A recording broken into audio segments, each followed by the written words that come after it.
Broadcasting live from Youngville, North Carolina and Ontario, Canada, this is Got Mead Live, a weekly show where Vicky Rowe and AJ Aramits bring you the mead news, meadery info, and mead making discussions from all over, talking with mead makers, mead owners, industry mavens, and influencers. This is Got Mead Live, a weekly podcast about mead and the people who love it and where the mead world is going. And now here are your hosts, Got Mead owner Vicky Rowe and mead and wine maker AJ Aramits.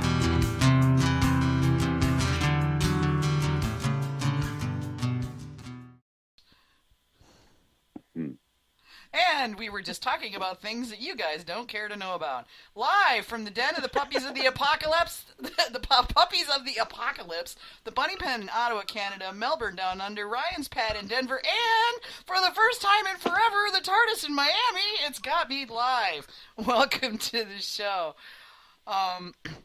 We do all this on our own time and for free because, we're just totally awesome. But the software, the hardware, storage, all that costs money. So we hope that you'll consider becoming a supporting patron member. It's only $30 a year, 50 cents a week. Not even, you can't even get a cup at Starbucks for that. Never mind the coffee. And you get access to, obviously you get access to this anyway, but you get access to the patron forums on Got Mead. You get access to the Got Mead patron group. You get access to the patron recipes, which there's some pretty darn good ones in there, and those alone are worth it, if you ask me. It's not a ton of stuff, but hey, it's 50 cents a week, and it helps us keep the show on the air and the site keep going. So we hope you'll consider doing it. To the folks that signed up last week, thank you very much, and those of you that renewed, very much so. Thank you for sticking by me for some of you very many years. So thank you. If you want to listen to us live, just go to gotmead.com. And just click Got Mead Live Radio Show. It'll take you right to the page that's got a player on it, and it'll also have a list of all the most recent episodes. If you're mobile or just want to check us out and just want to check us out later, you can find us on Spreaker, iTunes, SoundCloud, TuneIn, and Stitcher. So we're everywhere watching you. So just search Got Mead Live. We got replays back to the beginning. Sorry, I'm a little punch drunk today. Really long AMMA board meeting last night. What can I say? It was a good one, though. Replays back to the beginning of the show are available on Got Mead, as well as Spreaker, iTunes, SoundCloud, Stitcher, and TuneIn. So just, again, search Got Mead Live, and you can get them all. You can also find us online at gotmead.com, obviously. On Facebook at facebook.com/gotmead, and our group at facebook.com/groups/gotmead. Twitter, we are at gotmeadnow. Feel free to tweet us. Usually I'm watching the tweet feed while we're online, so, I can check you guys' questions out and whatnot. And you can join us on Slack. If you go to the program page, the Slack link is on the most recent ones because we just updated to go to Slack for our chat. And, of course, you can email us. Just put your mouse over the Got Me Live radio show. There'll be a drop down. You can send us questions or comments or suggestions for people to have on the show. And, of course, you can try to call us if Skype is feeling friendly that day, and we never know if it is or not, at 803-443-MEAD, 803-443-6323. My voice therapist would be so pissed at me right now. That talking thing and everything. Well, it's just, you're not breathing enough, Vicky. I'm like, what? What do you mean I'm not breathing enough? That's what she says. Stop, breathe. Stop, breathe. So, yeah. Anyways, what'd you decide to drink, AJ? Oh, I'm actually finishing the last of that Hawk Knob apple mead, and with tonic water, which has now gone flat because I have a 2-liter bottle and I don't drink it that fast. But it's still tasty. It's still really tasty, even flat. So that's cool. I mean, as long as it's still good, that's the important thing, right? Yeah, there's absolutely nothing wrong with the mead at all. And I still like the taste of. I'm weird. I like the taste of tonic water even when it's gone flat. So yeah, it's still really good, and I'm gonna enjoy the end of it. Why waste it if it's good? Mm-hmm. What about you, Hamish? Are you sneaking a drink in the middle of the workday today, or are you going to be a good boy and drink tea or water or something? I appear to be having some technical difficulties, so I hope you can hear this right now. Yes, I'm we actually can. having... Hello, you You have reached Hamish Lucas. I'm not able to come to the phone right now. I'm actually having my very last bottle of Honeypot Orange Blossom that in honor of our guest today, who is the maker. All right. We're having on a bit later, Alex Gonzales. Yes. Yeah, I was just bemoaning the fact that I didn't think to save a bottle when I had his. So I got myself. Yeah, it was more dumb luck for me, but that's okay. Yeah. Well, I was debating between. It was like I ended up with Ryan's Mango, which is amazing. Mm-hmm. But then I pulled up another bottle, and it was Crafted's Cinnamon Bun. Mm-hmm. That's what they call it. It's got a picture of him. It's got a picture of a guy with a man bun on the back of his head, and it's shaped like a cinnamon roll. It's really awesome. That one's gonna get. I can't. I want to drink it, but at the same time, I don't want to drink it because if I drink it, then I won't have any more. So. All right. So Ryan gave me a bottle of mango mead while we were at the MMA conference and Mazer Cup, and I schlepped it home with me and. It jumped into my hand from the box tonight, so I put it in the fridge and chilled it down a bit. It's really good. It's got this beautiful... It's brilliant, by the way, Ryan. I mean, just stunningly clean and pretty. But it's this really nice light gold color. Has this really bright, fruity honey nose, so it's all just kind of... It's like a sweet flower. It's almost what it smells like. But the mouthfeel's kind of creamy on it, and it's got nice, bright mango notes.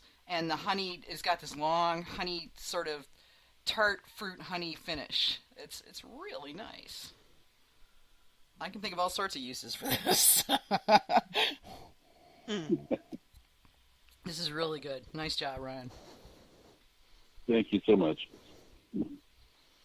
So I don't know if Manny's actually going to join us. He says he's gonna, but he's not here yet. What are you drinking, Ryan? Well, so a couple of days ago, I opened up a keg of a trad that I had made to check on it, and I realized when I opened it up that I had thought I stabilized it before I added a little honey to it a while back, and so when I opened it up, I had to bleed the CO2 off it to get it open, and I realized then that I had failed to stabilize it, so I stabilized it and then added some more honey. That was about a week ago, and I just opened it up today to try it. And while I was getting some of it out of the keg, I thought, you know what, I haven't tried any of the chocolate batch that I was playing around with. I've always made chocolate before just using nibs, and I made a small 3-gallon batch and tried to use powdered cocoa made from cacao nibs, and so I grabbed a little bit of that as well. So I'm sitting here trying both of them. I'm not too pleased with the chocolate. I don't think I'll go back to keeping my nibs and using that alone. And the other stuff's not so bad. Okay, cool. I love it when you can pull one out. You know, where you said, oops, I should have racked that, or I should have stabilized that, and, you know, when you can save it anyway. That's great. Yeah.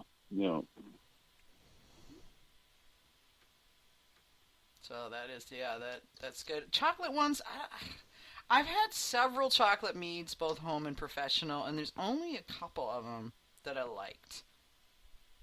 I don't see a lot then of I'll them have that to really... give you one next. Yeah. I've got one, Vicki, that is just mind-boggling, and I don't even enter it. It's like that's my stuff. You know what I mean? Oh, that's kind of like the Carvin I'm not going to share at Mead, where I had to pry a bottle out of him. Okay, well then, that's a challenge there. Right. So I'm sure we probably all have our special favorites that, for one reason or another, doesn't leave the house. But next time I know I'll see you, I'll give you a bottle of this chocolate.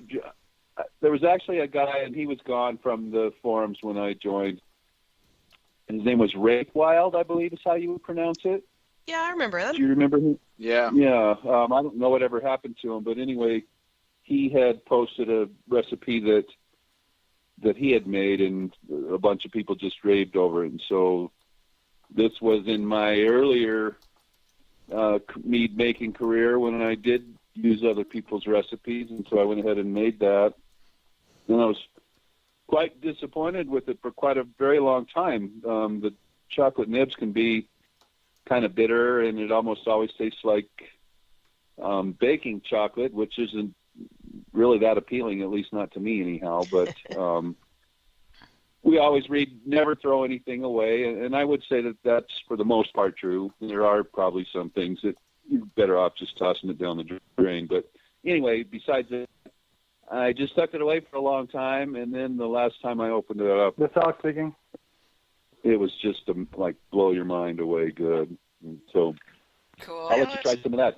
Hey, If you Alex. find a chocolate you can You Hey, came how's into it the middle going? of a chocolate mead conversation. You know, one of the unicorns of the mead world. Everybody chases chocolate at some point or another. I know the few attempts I've tried didn't turn out as well as I wanted, so I haven't done it in a long time. But Bjorn says more on the cacao nibs, Ryan. And how long do you age on the nibs? Sorry, Alex, you're already obsolete. Too late. Go I ahead, didn't Ryan. take very much time up from you. So who was it that asked, Bjorn? Yeah, Bjorn asked on the chat. Yeah. So hi, Bjorn.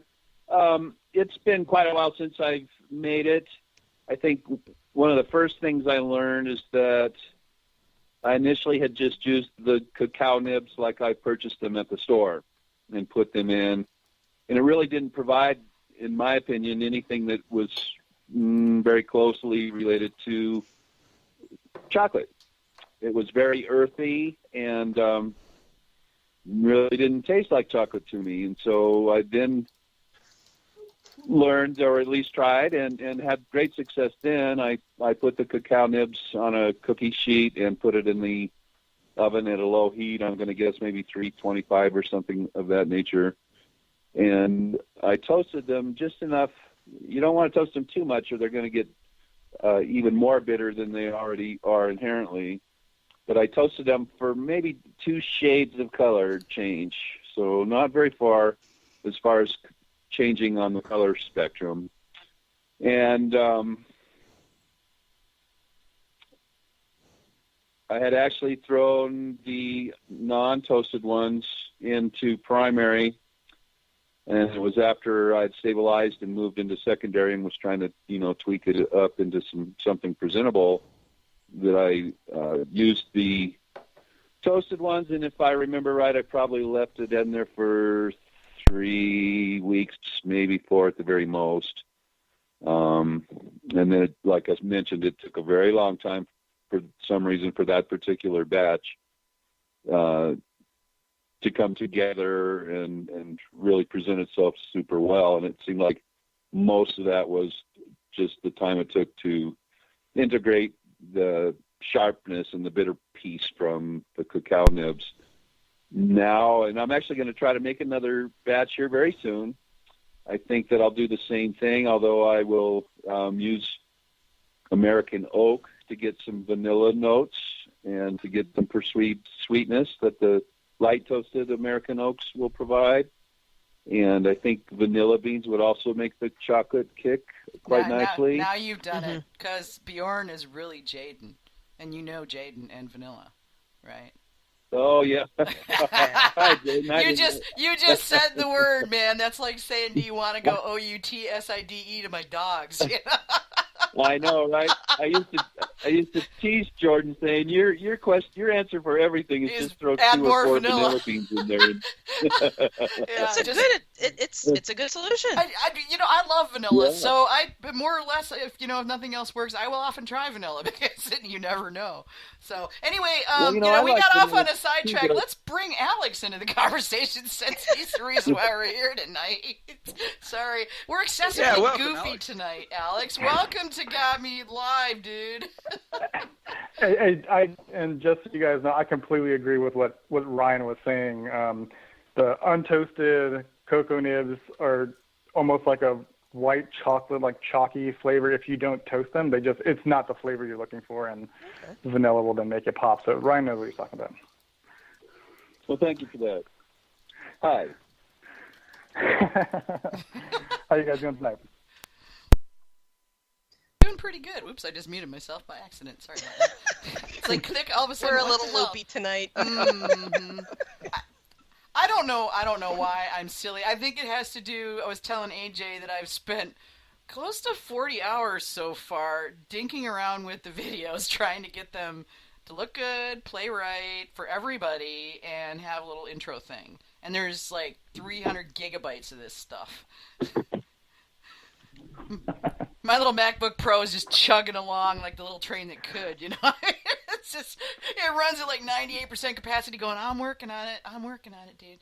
But, yeah, so I'm a little punchy because I've been staring at screens watching indicators change very slowly for 3 days. No, Hamish, we cannot hear you yet. Oh. Yes. You have to say something for us to be able to hear you. You see what I'm saying, you know? Play it part out loud again. Yeah. All right. So, for those of you that don't know, Alex Gonzalez is the owner of Honeypot Meadery in Anaheim, California, and you guys have been in business a little over a year now, right, Alex? We started. I say we picked our first batch like a year and a half ago and started actually selling it in March of last year. So yeah, that's about right. Dude, I was in right at the very beginning. I am like, man, cool. I like it. Yeah, there was like 2 or 3 of us that were starting up right when we came out. That yeah, last well, time. Billy it was very build-out. serendipitous. Remember, Billy was in build-out because we all took the little tour over to his place to see how well it was coming along. Did you go Billy over there? was. Yeah. Were you there? Yeah, Market Mediocrity had just done his second custom crush at Golden Coast. I had stuff in barrels at Golden Coast. So I guess you can say like Golden Coast and Frank's team were kind of like a lot of our gateways into our own establishments. That's really cool. Yeah. Well, I'm actually drinking a bottle I got from you at Mesa Cup 2017 that I'd been hanging on to. So it's aged. It is aged. It's and well traveled. It's aged so much. Yeah, it's aged so much. There's actually a tiny little bit of sediment in the bottle now, and yeah, it's drinking very well.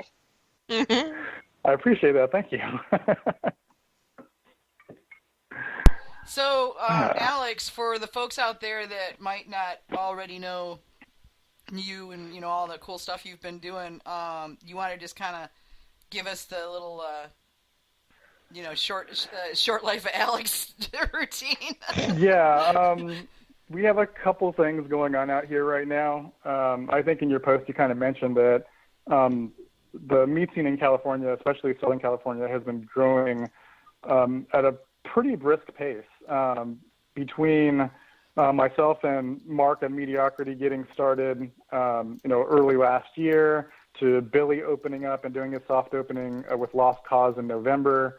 Us doing our tasting room should be open mid-June in Anaheim. That's awesome. We have 5 meaderies in planning. We have 8 production facilities that are just meaderies in between San Diego and Orange counties.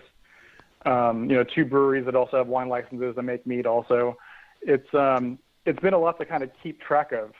So in order to do that and get everybody on the same page and kind of all promote mead as a whole, we put together this group, and we call ourselves right now the Southern California Mead Alliance. And essentially it's a group of, at least for now, the professional mead makers and meaderies in planning, where we can all kind of work together in whatever ways possible in order to kind of either foster creativity or make things easier for people, to spread word about events that we're doing and have common marketing language, do group buys for things, and really kind of make sure that the scene doesn't the scene doesn't get stagnant, and that we're all working together instead of people working against each other. We're all kind of the same mindset that the direction mead's going, and as fast as it's growing, that there's plenty for all of us. We all make different styles. We all have different flavor profiles that we work towards. That it's way more beneficial for us to work together than to work against each other. So putting that together has been a lot of fun. We've been doing that for about a year now. We started meeting once a quarter, and we're now shifting it to every other month since there's so many of us. I think our last meeting had something like 30 people, including the guys in planning. We have speakers come out to talk about different things. We talk about events that are coming up and who's going to do what and how we're going to market those and get, the best attendance possible and put word out about each other. I mean, even as far as, some of us are going to start working on some collaborations together and start doing collaboration meads, which, you see that a lot in the beer scene. You don't see it too much in mead. So we're going to start doing some stuff like that too. Just have a community there. You've got a network, I mean, everything's connected. It really is, yeah. Everybody's connected to everybody else in multiple ways. It's a web. It is. And most of the meaderies distribute out of their tasting room, maybe to a couple local bottle shops. And once I got my, winery license, they said if I decided I wanted to keep my distro license, I just had a different facility to store all of our product at, which led to us putting together this Mead Club for all of the Southern California producers that sell bottles for retail distribution. Oh, I want to find a way to do this in other parts of the country, dude. I was so excited when you announced this. Yeah, there were a lot of caveats to it where... No, it's a really interesting idea, right? It's like you see wine clubs that do this, but I had never heard of a variety pack for mead going out to people. And we kind of put our heads together, like, well, how many of us can commit, X amount of production to going into this package? How many people actually bottle to go? Like, there's a couple people that for a while they just had their tasting room. They didn't sell anything to go besides growlers. So our first shipment goes out, I believe it's the 30th of April, so the last day of the month. That'll have 3 bottles in it, one from us, one from Billy at Lost Cause, and one from Mediocrity. The second shipment is in July, and that's going to be include Twisted Horn. That's Vince and his wife, Robin. Okay, cool. It'll be the first bottle that they released. Nice. So that's pretty awesome. Something from Golden Coast. That's still undecided what that bottle is going to be. And then I believe that one is going to have a bottle from Mysterious Mead, who is in Ramona. They distribute on a very small scale right now, but they make a killer, Meyer Lemon Mead. It is ridiculous. Especially if you can get, there's 2 places I've seen that had it on tap. I love Meyer Lemon Meads. Oh, well done. It was They're stellar. Stunning, yeah. Yeah, so we're going to try to get that bottle in if production allows it. To start off with, we're doing 50 members just to iron out the logistics of moving the packages from one place to another, to the shipping facility and all of that. And we're almost at that limit. I think we might have like 5 or 6 spots left, and we're not going to open it up again until we make sure that we're confident we can do more than that. But that's been pretty exciting. We didn't know how the reception was going to be, because it's something that really you don't see. I mean, you have, like I said, you have wine clubs that do that. Most of the time a club is just from one place. But we wanted to showcase our region. And we went as far as after the first 2 shipments, there's going to be an agnostic panel that actually everybody submits bottles to, and they're the ones that pick what goes into it that reflects what's in that package, like what is the best offerings that our group has for any given quarter. So that's cool. Right. Now I want to, I mean, it's like I don't want to live in California, but now I kind of want to live in California a little bit.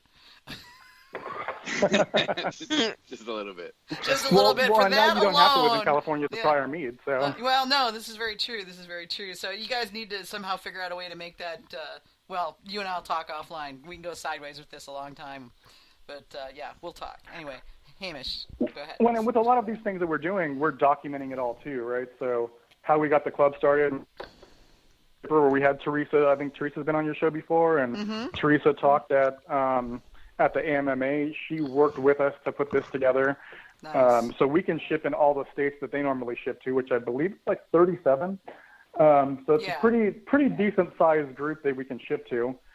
There are a couple states that just don't like us to send stuff to them, which is unfortunate. Those are the states that are always going, please, God, can somebody get us some mead? Like Mississippi, which is actually getting a meadery now, and Louisiana, which is actually getting a meadery now. So they aren't going to be complete deserts anymore, thank God. But yeah, no, I hear you there. But yeah, there's so much cool stuff that as things go up. I mean, you guys have shown as a community of associated meaderies in a region what can be done.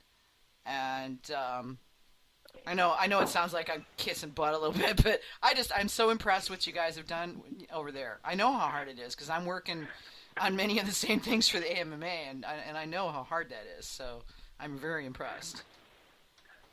We all kind of added our own little pieces to it to kind of make it work. I pulled a lot of inspiration from being in the Brewers Guild here in Orange County and how they handle their meetings, and where you really do find the benefit, not only in the friends that you make and how they can help you, but in the presentations that happen. Like the last meeting we had somebody come in and talk about retirement planning and how you can set up your company to make sure that you're offering these benefits to people that aren't a tremendous cost to you, but it's something that also helps your employees feel more secure and they want to stay around longer. And there's so many little things where most of us came from a homebrewing background. We don't understand a lot of the minutiae of owning a business and what it takes to keep employees, or the little fine details that working together to if you tell somebody we have 30 people that are willing to listen to you, it's a lot easier to get a speaker to come in and talk about water treatment or waste disposal or etiquette in the tasting room and stuff like that if they have a larger audience. And that's really drawn it made it easier for us to draw in more people to help all of us out. So that's cool. I was watching with the Meeting in the Garden event that you guys put on, and I'm sure there'll be other stuff too. So I'm just having fun watching it. I mean, it's just what you guys are doing is kind of it's a microcosm of what can be done, for a lot of other areas. So I'm really impressed with it. Yeah, I'm actually most excited about Mead Day for California this year. We're trying to structure it so that instead of just being that first Saturday of August, which is the 4th, we're going to try to do a whole weekend out of it and have different restaurants have different tap takeovers and paired dinners and stuff for the whole weekend from LA County, Orange County, Southern California, to San Diego County, to really make it a big deal. And a lot of places want a good amount of advanced time to be able to market it, and we're doing the same thing. So we figure about 3 months out, it's about the time to start marketing these things, which is be next couple weeks or so. Yeah. And Mead Day is going to be big for us this year. Yeah, I hear you. What was something I was going to ask you about? Oh, with the Mead Day thing. When I heard you start talking about that on the Mead Alliance page, I was like, I'm supposed to go to Australia this summer to see, Hamish is going to introduce me to some of the Australian mead makers. And, probably have to go through Los Angeles to get there. And, golly, what if I was to take 24 hours in California instead of just trying to catch a plane 4 or 5 hours later? Gee, that might be fun. Well, and you know what? Every time Hamish comes out here, he stops in Long Beach for some weird reason. So yeah, he claims he has that a just friend happens there, to be one of the places that we will probably have an event. Yeah, he claims he has a friend there, but we know better, Literally 3-minute walk around the corner is the the Mead and Cider. Great Society. Great Society, yeah. Great Society Mead and Cider, that's the one. And Alex has got his bottles there, or he did the last time I was there, and he was even giving a presentation the day before I turned up. Like, he didn't want to hang around to see me, of course, but that's cool. Tell me, Alex, I'm drinking one of your orange blossoms right now. What other meads do you have? What's in your repertoire? Well, one of the things we're focusing on really is using as much local fruit as we can and local honey. So since we're going to be opening pretty much at the peak of the summer in terms of the weather, we're going to be focusing on a lot of sessions right now. At Meeting at the Garden, we poured a strawberry lemonade that was 6.5%. We poured a blackberry, blueberry, raspberry that was 6%. We have a traditional orange blossom session that's almost 7, And in the next couple of days, I'll be pitching a mango peach that's dry hopped with Citron Mosaic. That'll be about 7%. And I'm hoping to have that done in time for our Brewers Guild pouring, because I think a lot of beer drinkers are going to gravitate to that. It'll be like their gateway mead. Cool. What's the best fruit? The best local SoCal fruit that you've worked with?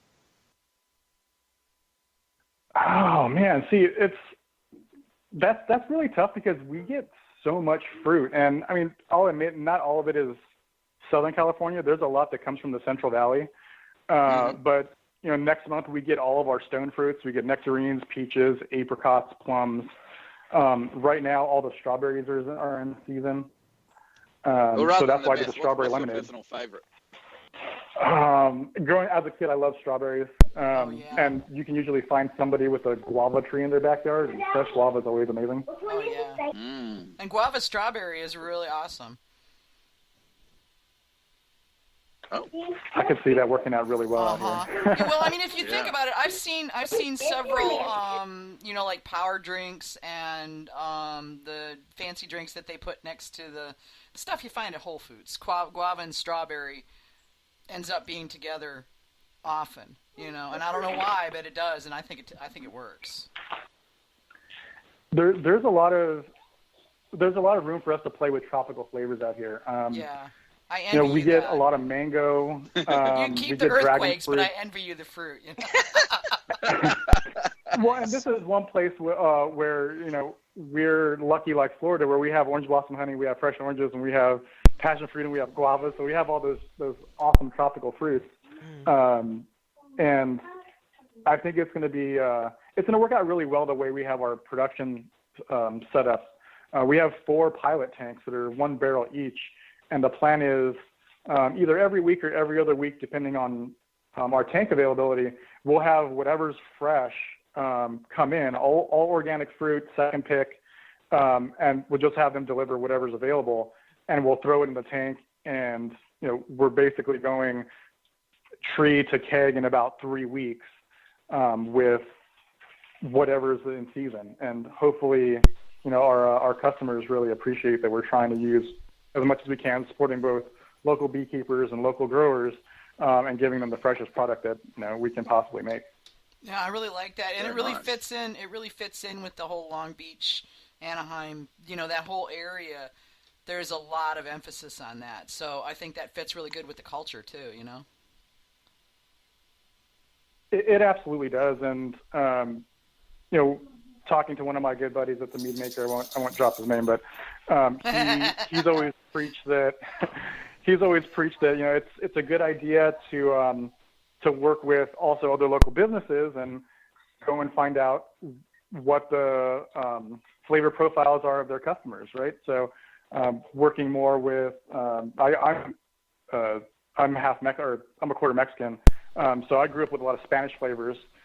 So doing something with mangoes and chilies, or using like piloncillo and like stuff like that, it's something that really does resonate with me. Yeah, I love the way that chilies can really offset a fruit flavor in such an interesting way.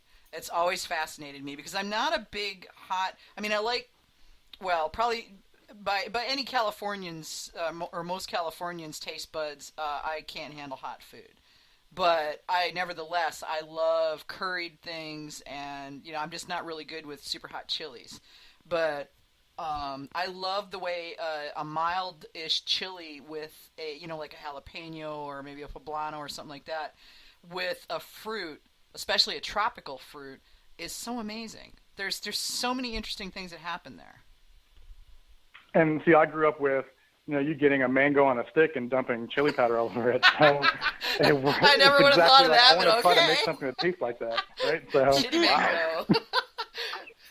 Yeah. Okay. So AJ just suggested pineapple habanero, which yes, I agree with you 110%. That's a great flavor combo. Pineapple and pepper just together. Yeah, the sweet and the heat and the acidity just really work well together. Yeah. And I think it's true more of citrus fruits, too, because mango's got a big citrus component to it. And, I'm sitting here thinking, and Ryan, this is why I want to find a way to trade you for some more bottles of this mango, because I'm going to drop a Chipotle into one. And I'm going to try another one with fizzy water, because I think it'd make an amazing spritzer. And, so I want to experiment, but I don't have enough, because this is going to be gone no later than tomorrow. We can work something else out. Okay, pretty sure I haven't got a lot of my personal stash, but I got one more bottle of the Chamberlain Piment with Chamberson and Merlot grapes, and it's a sweet Piment. So two typically dry grapes that are made into dry wines, but I did it as a sweet. My friends call it the Sacramento wine. Because it's like, nice. It's big, it's bold, it's got way too much mouthfeel. It's not like, it's a little out of balance. So maybe it's too sweet. It needs a little bit more acidity to it, but it's got these huge fruit flavors, so it worked out good.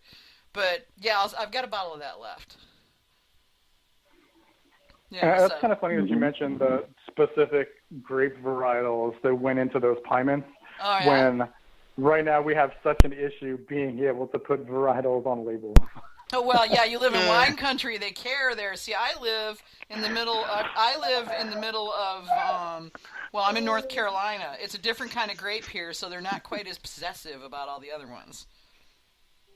Yeah, it's there's been some issues that we're trying to work through with the TTB, and it's a conversation I've had with Greg a couple times now, where we see beers where they're allowed to say with Syrah grapes or with Grenache grapes, but as soon as you try to put a grape varietal on a mead label, you're going to get it kicked back. So we're trying to figure out how to negotiate that little bit of a murky water there. Well, you know what you need to do, if you haven't already, is pick up the phone and call Mike Fall at Rabbit's Foot. If there's a way to get the TTB to say yes, Mike has found it. I'm not kidding. Not kidding. Not in the least. TTB whisperer? Yeah, he is a TTB whisperer. He's very good at it. I mean, he's done a little bit of stuff with Greg on the legislative side, but Mike is just a master. He's Irish, he's a master at getting around the crap. And he really is. I'm constantly in awe of his skill of avoiding crap, or at least learning how not to step in it. But he's just very good. Plus, he's got 20 plus years of being a meadery in a wine world. And that's the big thing, is that he was doing it. Well, he was doing it for a very long time. I can say he's been doing it since you were in short pants, Alex, but I won't say that. Oh yeah, no, you don't have to tell me how young I am. No, hey, you guys are the ones. Things. I say it in every show, and to every newspaper reporter that calls me, that they always say, what do you attribute to the growth of the meat industry to? And I said, the young people. It's the 21 to 35 crowd that are driving this industry every single day. They're the ones that are the huge base that are just pushing us all forward. And, they're always surprised. I'm like, no, wait, they like new things. They're not stuck in the mud like baby boomers are, like I am sometimes. Yeah. I think that's part of what's kind of allowed our community, our group out here to grow so quickly is there are, and I attribute a lot of this to the beer culture in Southern California. There's a lot of adventurous drinkers where you tell them like, oh, it's made with this and this and that. It could be like 5 or 6 different flavors. And whether this is good or bad, I don't know. Before you're even done telling them what's in it, they're usually handing their glass out wanting you to pour some. So they're willing to try it, even not knowing everything that's in it. And that community where you go to a beer share and you have 15 or 16 different beers that are open and somebody opens a mead, everybody's going to try it. Nobody's hesitant. And I think that's worked out really well in our favor. So, yeah, like I said, I attribute that to the beer drinking community and how fast that grew between San Diego and Orange County. It's worked out pretty good for us. Yeah, well, and that crowd too. Those are the ones that, since they're going in the brewing industry where they're doing all kinds of crazy stuff, they're like, "Hey, this sounds crazy. Let's try it."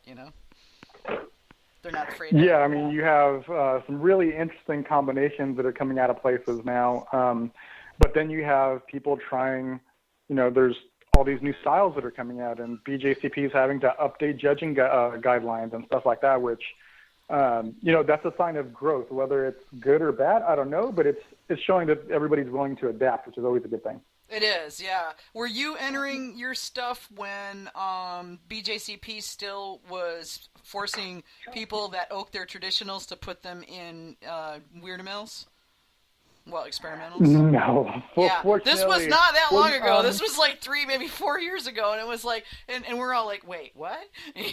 So eventually, enough people said, just please, hey, you let wineries oak their stuff. What's wrong with us? So.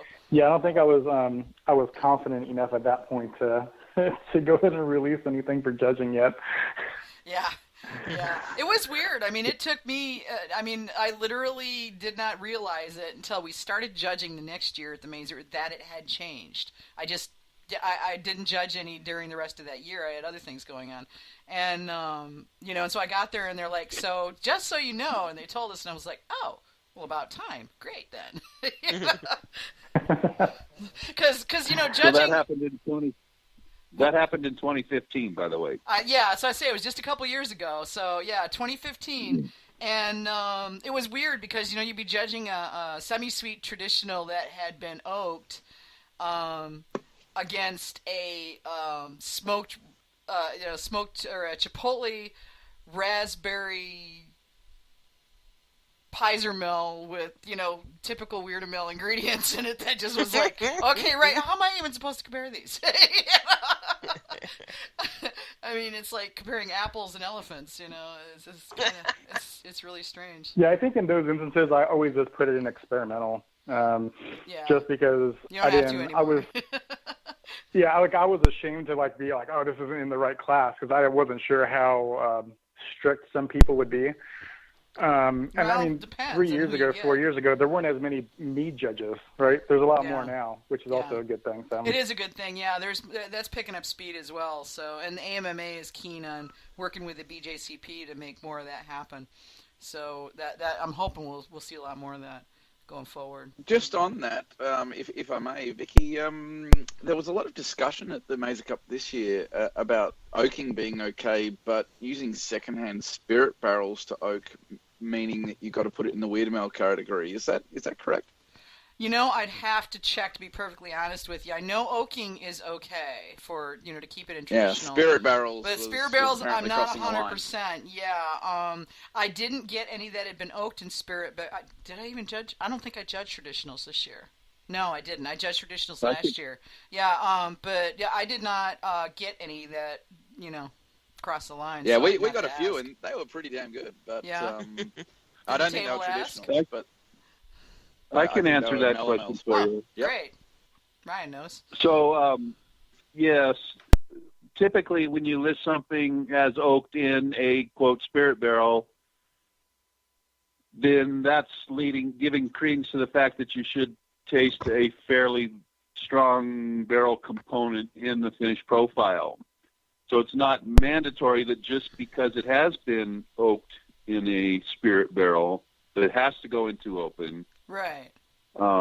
Because if it's weak enough and it's not so strong that you're getting a large piece of the oak component with the spirits, you can still enter it in, the other categories that it could go in. But indeed, when you say that it's oaked in a, quote, spirit barrel, the judges are really looking to have a good expression of that particular spirit in your finished mead.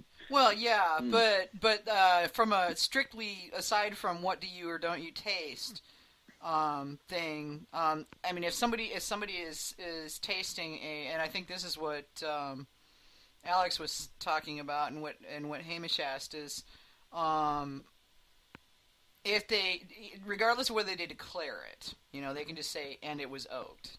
It's up to them to put as much or as little as they want in there. But if when I taste it, there's a very distinct bourbon note, because they age it in a bourbon barrel.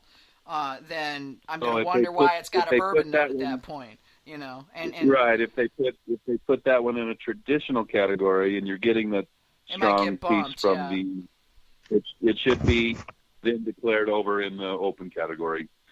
Well, yeah, and whether or not it gets moved or not depends on the comp. But that's something that you guys on the home governing committee, should you make it, or when whoever it is that gets picked, You get to help decide that stuff. Yeah. Not going to be my problem. Well, there are other options Well, there too. Like most meads will fit in 2 or 3 different categories. Oh, yeah, So no question. if it was a single varietal that was barrel aged, you could put it in single varietal, right? So, Yep. Yeah, you totally could. Ryan, I have to ask, what's the ABV in this? I don't think I asked you. No, it's 16. That explains a lot.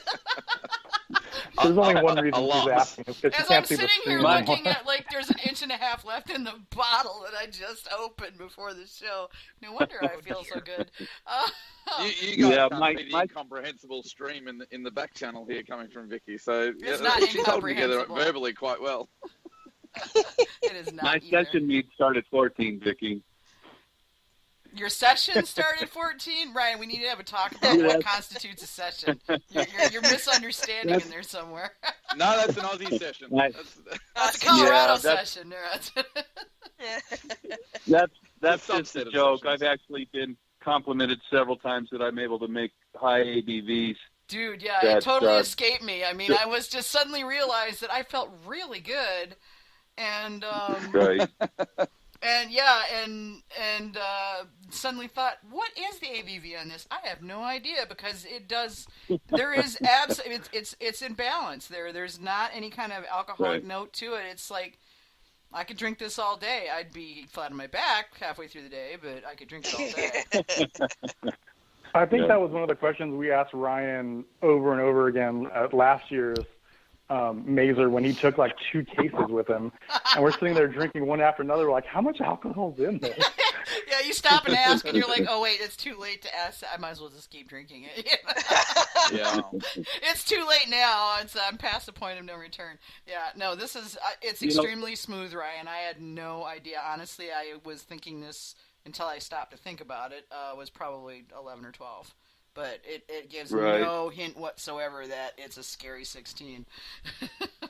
Well, thank you. That's kind of one of my trademarks. Eventually we all kind of settle into a groove where we might have some, like home court nuances, so to speak. And for the people that drink my stuff a lot here in Denver, everybody knows that I've learned some tricks to make high ABV stuff taste very smooth relatively quickly. And so, yeah, really, I mean, almost everything I make starts at 11:20 and goes up from there. Dang. Well, I'm impressed. How do you do that? Give it a bit of sugar and make sure it's properly balanced? Sugar. Well, so No, you not can use sugar. I mean, sugar is in the compound that comes out of the honey, not refined sugar. Don't get all actually, fancy. if you use one of the things I like to do to kind of roll back that alcohol edge, especially early on, is I use Hungarian oak because it doesn't add a lot of the particular wood and spice notes, but the tannins itself seem to kind of calm the ABV bite quite a bit in and of itself without really adding much other nuances. In other words, it flies under the radar outside of the fact that it really rolls off the alcohol heat for some reason. Okay. For a minute there, I thought you were going to say to add some vanilla. No, because then I would just get, Jaden would go off on a vanilla rant, and it would take us a while to get him to stop. Jaden loves his vanilla. I He just says always next time. look for vanilla Yeah. in oak first. When I'm making something, I look for the vanilla to come from oak first, just because I think it provides so much more than just the vanilla that I rarely use beans for that fact. I just love my American oak in a medium toast because it'll give you that vanilla piece, but it also adds a whole lot of other complexity and structure and aroma that you don't get from the bean. Yeah, and I'm thinking that I need to go get me some Hungarian. I think the stuff I've got is, I got to go and look in my stash. I believe I got French last time.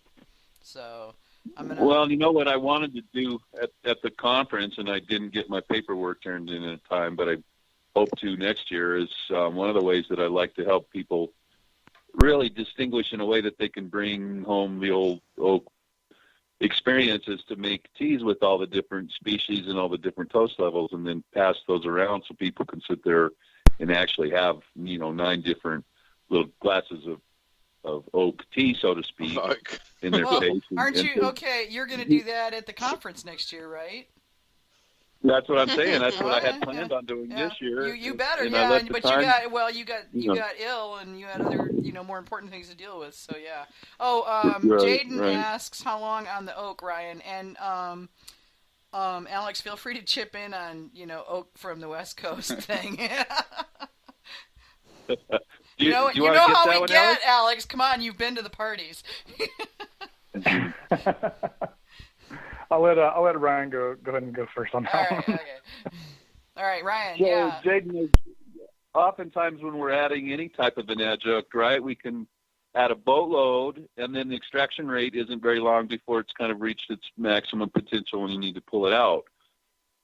With oak, though, my preference would be to teach people to pick a lower volume and let it extract over a longer period of time. And this is why. Imagine we have a golf ball sized piece of oak, and it's in a round sphere like a golf ball, and we toasted it to say a medium plus toast level. Well, on the outside it's darkish brown, but then if you were to cut it in half so that you can open it up and look at the center, you're going to see concentric rings that would go from the very dark brown on the outer layer and continue to step down lighter and lighter in color until eventually you get to the core where that never had enough heat penetrating all the way through the core to cook the sugars. So in essence, each of the different colors of the rainbow, so to speak, going from the oak that was never changed with any heat at all the way up to the very darkest level of color fraction differences, each of those have more or less amounts of the sugars in them that were toasted, and they will taste different. Now, if you were to take and let's just say, so to answer your question, if you want to write down something and say this is how much oak Ryan says to use, typically I go with 3 ounces of oak for a 5 or 6 gallon batch. And the reason that I like the 3 ounces format, is Ryan? so generally, chips, I just absolutely refuse to use chips, and I'll speak of that here in just a quick second. But generally, I like to use cubes. Spirals will give you more access to the end grain of the wood, and so you get a quicker extraction from the spirals than you will cubes. And what I really like recently, I don't know, maybe in the last year and a half, more wine now sells these what they call oakers, and they're round balls of oak, a little smaller than a golf ball. I don't know how many of you guys have ever peeled open the shell of a golf ball to get to the round center, but they're about that size. Now, the reason that I like the lesser amount for a longer extraction rate, if you were to take these golf balls that I just described to you with the concentric color changes from the core all the way up to the perimeter, you could throw a whole bunch of those in and pull them out in a month, and you would get some of that oak presence. But all you're really going to get would be those outer fractions, those outer color variances. So you're going to get only that spectrum of flavor nuances. Whereas if you put them in there for a longer period of time and you allow the alcohol and the liquid to get all the way into the very core, in essence, let's say just for grins for this example, you could get 10 different flavor fractions out of that same ball, whereas if you put a whole bunch more balls in there and only let it sit for 3 or 4 weeks, you're only going to get the outer 2 or 3 different flavor pieces there. So that's why I always think that it's best to use a lesser amount, and I typically start with 3 ounces for 5 or 6 gallons and go for 90 days. And at that point, I think you've probably, the wood has given up the ghost, so to speak. Now, the reason the chips suck, in my opinion, is because they're so monaural. You're looking at a very narrow piece of wood. From the front to the back, it's been toasted at the same level, so you have only one snapshot, if you will, of a color, of a flavor profile. They give up. They extract quickly. You could probably get the full extraction in 2 or 3 days using chips, but it's only going to give you that one very small, slight flavor. Whereas if you use the different sources that we've talked about, you get a much wider spectrum, which will give you a lot more complexity and a lot more nuances that I think one of my personalities about my meads, I like them to have an awful lot of mystery. So when you're drinking, you go, wow, there's just so many different things in here. What is this? And a long extraction rate with the woods will help to add to that. Cool. I'll say that I concur with everything that Brian just said. Cubes, Gotcha, Alex. I typically use cubes because for the exact reason Ryan just used, which was their consistency.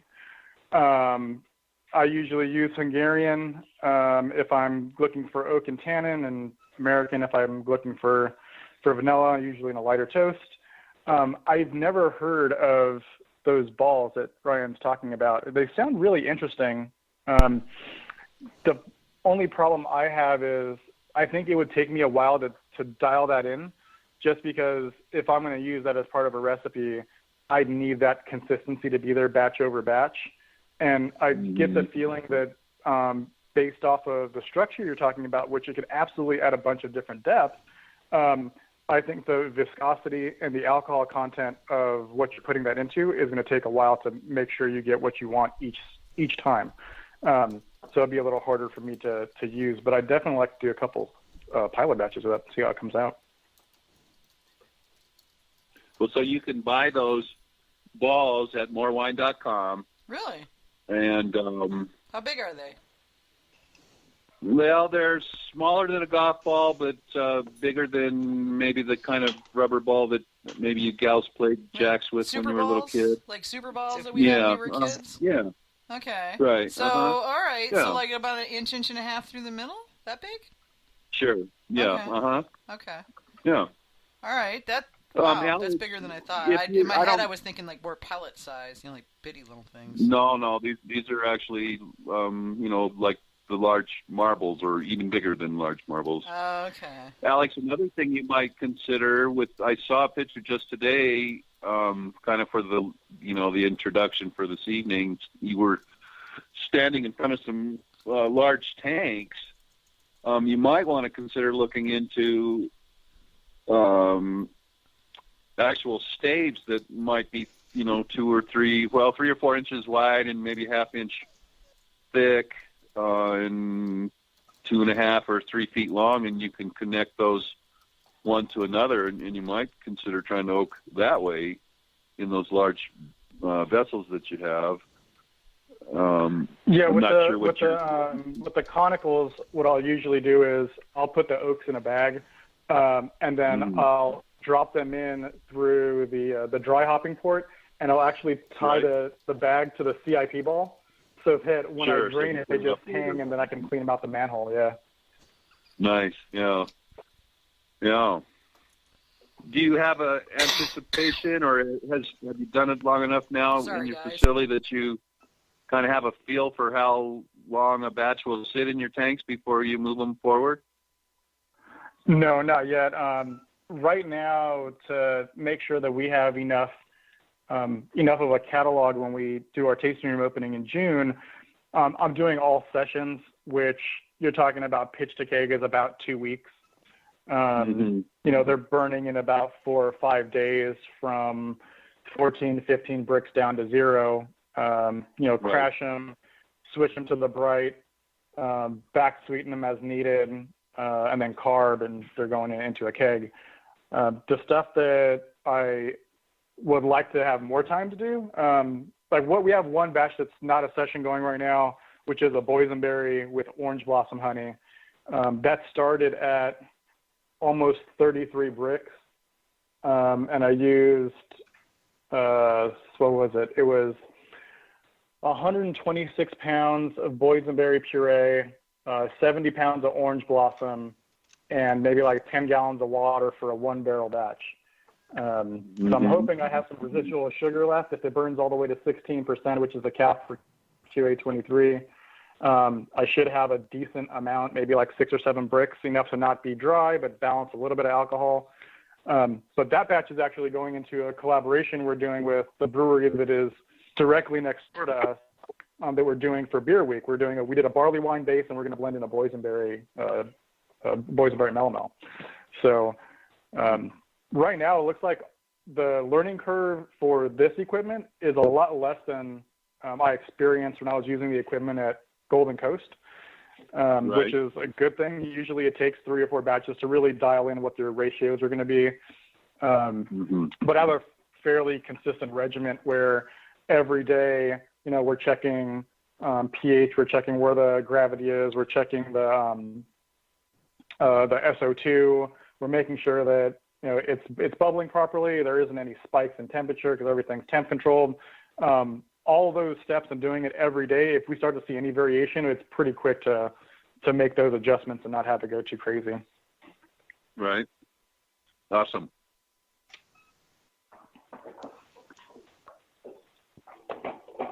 Cool. Well, just to get you back there, I had a couple of questions about the the Southern California Mead Association. You've got that as the SCMA for short. Is that pronounced SCMA, or is it like scammer or something? Oh my God! I knew you were going to say that after seeing what you typed. Only you. Now I'm going to have to come up with a different name for this group. All right. So just moving on past that. How many meters did you say were in the association? Right now we have 10. 2 of them are like loose affiliation. They get notified on all of our forum posts and emails, but they don't attend meetings very often. So the core that really does meet is 8 plus 5 that are in planning right now. And usually we have 2 or 3 representatives from each group. Each time we have a meeting, we meet at a different location, usually somebody's tasting room. And that kind of gives the people that haven't been there before a chance to see what other people are doing and what are they making, what does your facility look like, what equipment are you using. And that also like fosters additional discussion that we can each kind of learn from each other. Mm-hmm. And so you said you were doing mostly session meets, right? Well, before we get up and running, yeah, just because I wanted to open with somewhere between 8 and 10 meads on tap, and I don't think I'll have enough time to, or tank space, or what am I calling it? We have like, each tank has X amount of units of time that they're allocated to perform work. I won't have enough units of time to get done as much as I'd like. Oh. Are you, Alex, are you starting? Ferment hours. Yeah, right. Yeah, fermenter hours. I like that. Are you starting for your sessions? And I know some meaderies do this and some don't. But are you guys starting with a common base and then splitting that and then diverting from there in secondary, or are you starting with like 4 separate distinct recipes? It depends on what we're making. For spices, we'll usually have 1 base. I'll use a lot of orange blossom. It's kind of like one of our trademarks. Billy uses a lot of buckwheat. Meadery-Southern uses their alfalfa a lot. They harvest themselves. But yeah, spice will usually use 1 base. With fruit, it comes down to what the fruit is and what it's going to complement. With the tropical fruits, I'll usually use orange blossom. Darker berries, I might use buckwheat. And then that's the same thing with your choice for yeast, is you're going to change that up depending on what you're looking to get out of it. Okay. Yeah, I noticed that Billy's doing a lot with buckwheat, and that's totally different buckwheat than we have on this side of the country. So that's putting it really mildly. Yeah, that's like a totally different honey. Some of that buckwheat. Yeah, totally different honey, isn't it? Totally different. And the beer scene I grew up in, it's the beer drinkers out here. We'll try everything. So you tell me something is like barnyard and like funky and horse blanket, and like, oh yeah, cool, I've had that in the sights on, and then I smelled that buckwheat. Mm-hmm. We're not kidding. Yeah. My favorite description of it was always, it smells like the locker room after the big game. That's Disturbingly If you've been accurate. sharing It's it with disturbingly them. accurate, I know, and that was the thing, because it was like, I went to a really small school, so, you know, yeah, when it was like girls' basketball season, they only had 2 locker rooms. Well, the boys weren't doing their thing then, so, you know, they put the away girls in the girls' locker room, and yeah, so we got to find out that it was really stinky in there, so yeah, that's why I know what it tastes, that's why I know what it smells like. Because I've been in that room, icky poo nasty, never again. So speaking of you doing the orange blossom and Billy getting into the buckwheat, are you all doing very separate things, and as such the association sort of fills in or covers a really broad area, or what's the go there? How broad is the association? Well, I mean, you can start by just looking at what we do. I mean, from 5% sessions to the 16% barrel aged, we kind of do run the gamut. One thing I don't really do, and if Chris Hurd is listening, he's gonna laugh, which I don't do dry meads because they just don't work for me. Yeah. And it's really, really funny considering I did basically my internship in first batches at Golden Coast, and they do a lot of stuff that's dry or off dry. So I do not fit in that category, but Golden Coast does. Raging Cider and Mead that's in Vista. He does everything, especially all of his ciders. They're all wild fermented. They're like spontaneous ferment really? from I believe he uses the skins from his apples because he has his own orchards. Oh, that's cool. And they use the same thing for their mead. So a lot of those end up really dry. And it's if you guys have a chance to come out, especially around Mead Day, when we do a tap takeover somewhere and we have 12 or 14 taps and you have 2 kegs from each meadery, then you will see a ridiculous amount of variety, from the spices that are used to the fruits that are used to the dryness or the amount of sugar that's in it. It really will run the gamut of what's even in like the BJCP playbook. That's pretty cool that you've got such a big coverage over over such a small area, because when I was looking at the map, you're in Anaheim, so unless I missed my guess, you're the northernmost member of the Alliance, and then it goes to the other side of San Diego from you, yeah? Why'd you have to go there? Come on. I'm sorry. But there are 2 You're close that to are Pete. north of There's us. that. He's in Anaheim. I am. I'm like 2 miles away from Pete, which is awesome. Yeah. I mean, come on. Anaheim has got one redeeming value in that Pete is there, so. You're absolutely right. We do have Phantom Ales is in Anaheim. They're on La Palma, or right off of La Palma, like I am. On the La Palma Beer Trail. They're maybe a mile and a half away. They do meads. They have a winery license. They'll usually do like 2 or 3. They've only ever bottled 1. So it's really just like a tasting room only thing. And then there's Honest Abe, who's in Carson. Oh, okay, so Honest Abe is happening then. Okay, because I saw them posting, but I wasn't sure if are they in process or are they open now? Honest Abe. Oh no, Spencer's been open for a couple of years now. I want to say. That's what I thought. Yeah, but they're real quiet. I mean, you don't see them much on the scene, so it's kind of hard to keep track of what they're up to. And you know me, I'm constantly paying attention and nosing about and what y'all are all up to. It's part of the job, man. I've emailed him, Spencer, a couple times just to kind of see what they're doing and if they want to be included in the events. Him driving to San Diego for most of our meetings just doesn't make sense because he'd have to leave Carson and that's a long probably ways, at like yeah. noon to avoid traffic. Yeah, I've seen the traffic in your area. It's not fun. Yeah, like for me, we'll do most of our meetings are on a Monday. Monday traditionally for most of us is a work day and we're closed. The tasting room's closed, so it works out well. But even where I am, if I'm going to Golden Coast will take me about 45 minutes to get to.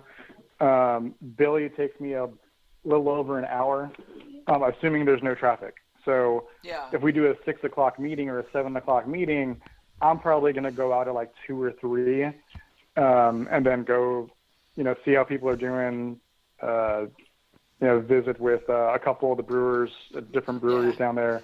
It makes it easier. What is it? Is it Scott? No, it's not Scott Labs. It's White Labs. White Labs. Yeah, that's right over by you guys. So, or over there where we met, wherever that was. I don't know. Yeah, so that's one thing where we're really fortunate is having them so close. I'm working with them to try to develop a mead off flavor panel. Ooh. So that they have a beer one that they offer different classes for.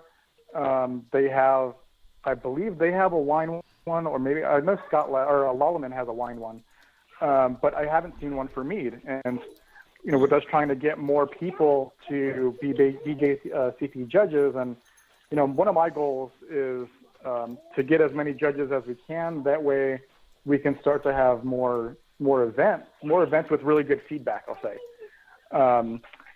The easiest way to do that is, most people either don't know what off flavors they're looking for, or they can conceptually they know what they're looking for, but maybe they haven't tasted it themselves.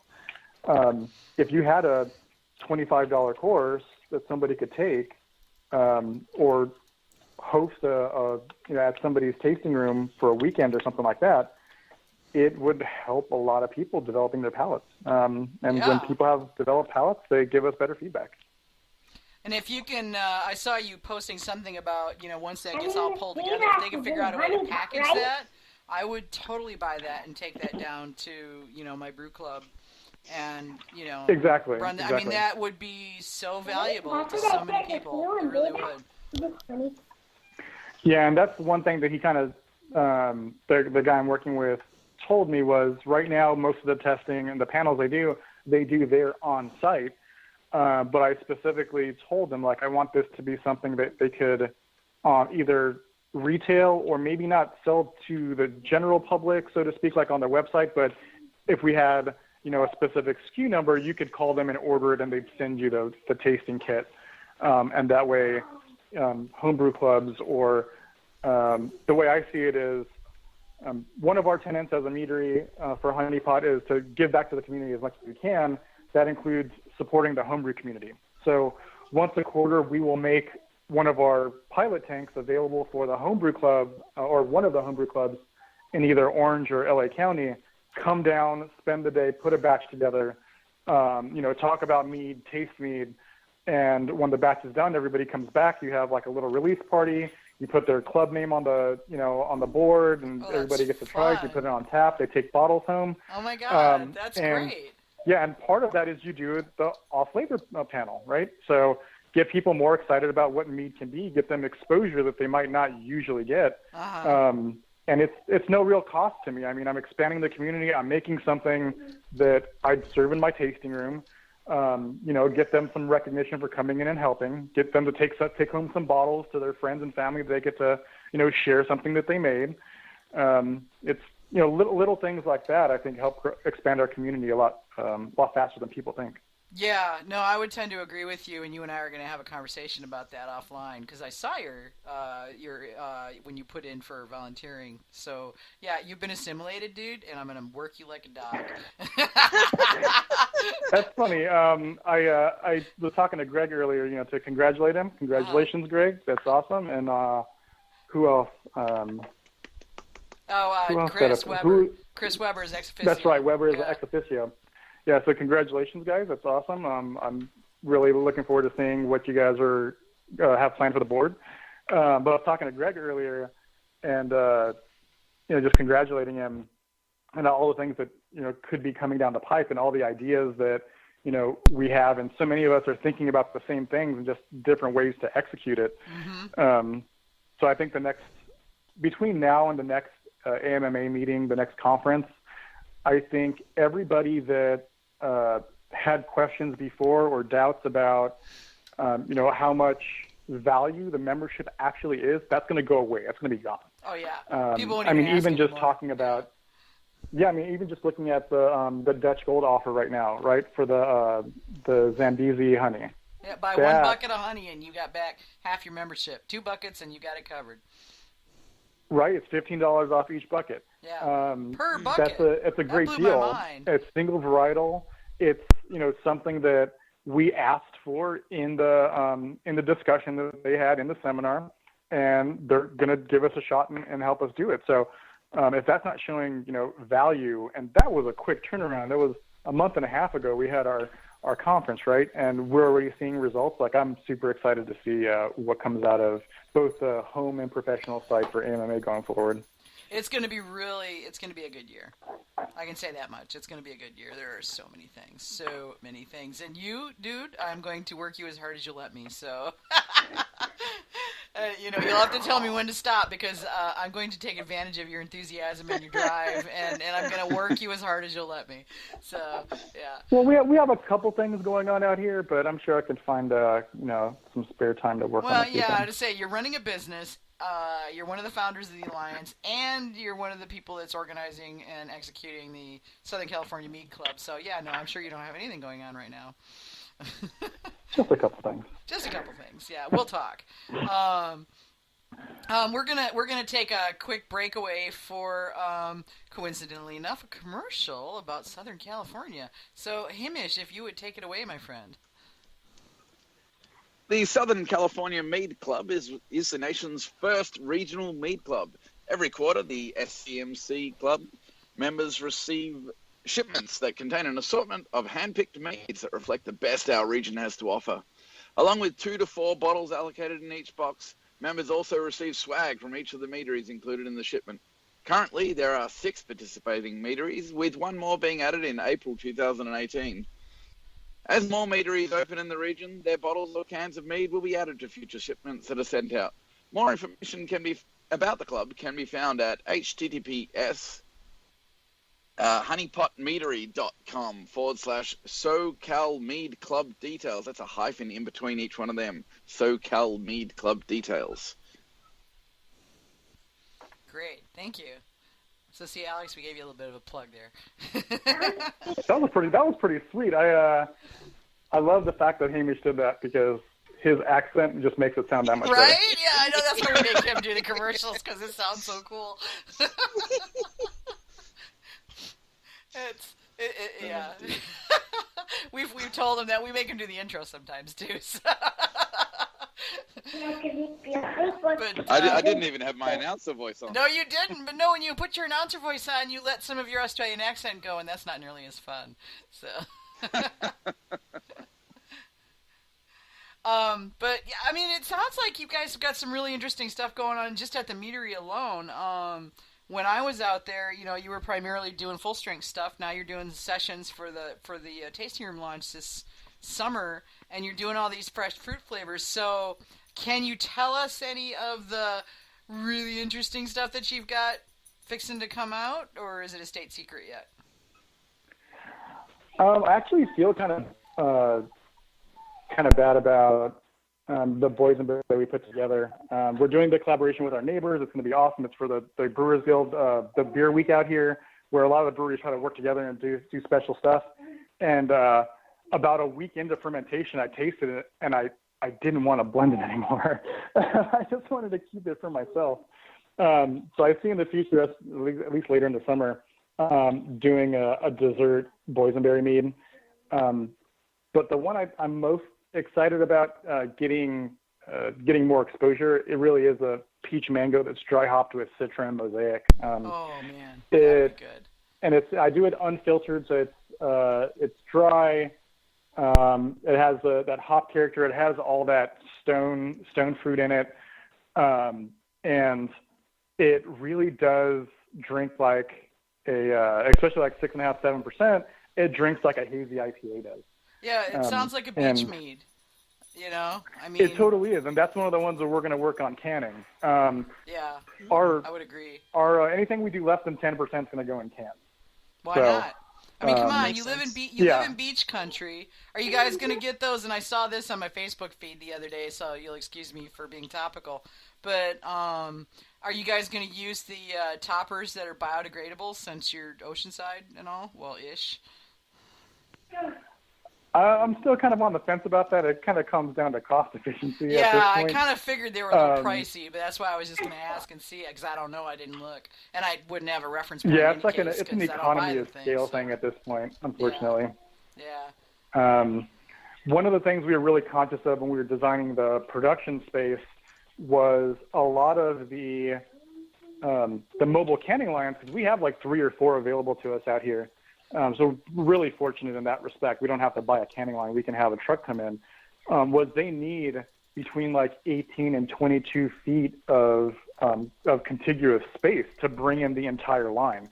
So we needed to make sure that in our production space, you could bring in this giant, 22 by 8 track, and make sure they're not hanging off into the alley, which has a grade going to the drain, to make sure that there weren't any issues with canning. So that's like one of the things we did to make sure that we didn't have any problems in the future.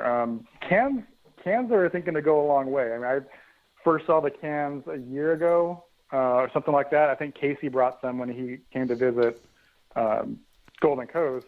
Casey from Meridian Hive. Now you see Charm City's doing them, and I get so many people that try like our strawberry lemonade and like, I want to take this to the beach, and everything out here is like you have to be kind of really conscious about where people may be drinking your product, and you don't take glass anywhere near the beach, so cans were kind of a no-brainer for us.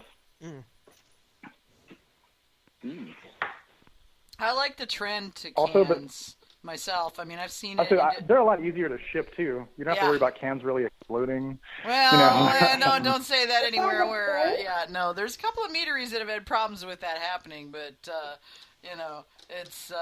But in general, when things when things have been properly stabilized and not overcarbonated, as long as you're not dropping the case, you're probably fine. Well, yeah, and whereas I mean, if you drop a case of wine bottles, you're probably not fine. No, you're probably not. No, that's a good point.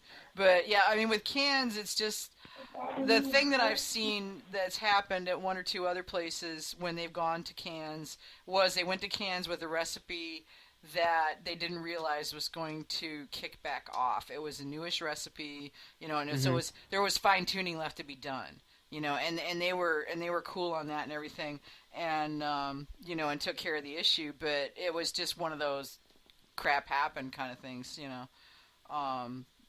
where they got caught out. And this was early in the canning process, where not a lot of meaderies are doing it yet. Now it's getting big, and I like seeing that because I think it opens up. I mean, I wear my marketing hat when I look at this stuff, and I say, to me, what that says is you suddenly opened the availability of mead to an entire different class of people who are not prone to using glass as a container.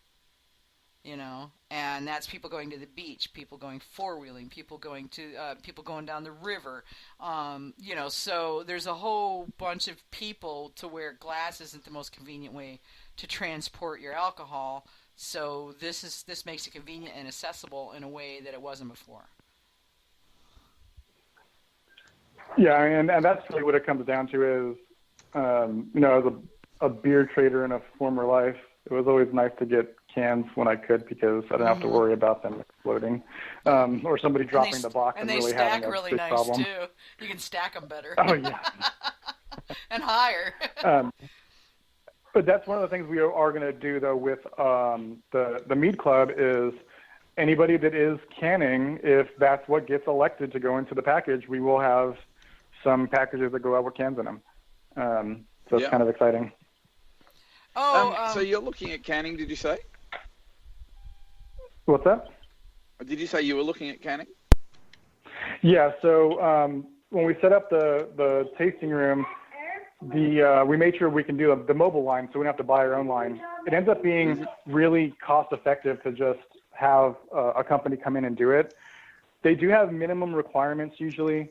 I think the smallest requirement or the least volume I saw was something around 15 barrels you'd have to do at once.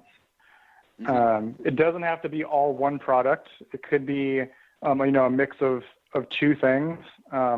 Or since we do have a brewery directly next door, they could always rent out the system and then have them can some beer, and then just split the cost. that's the only like real drawback that I've seen, is just the minimum volume that they're asking you to do.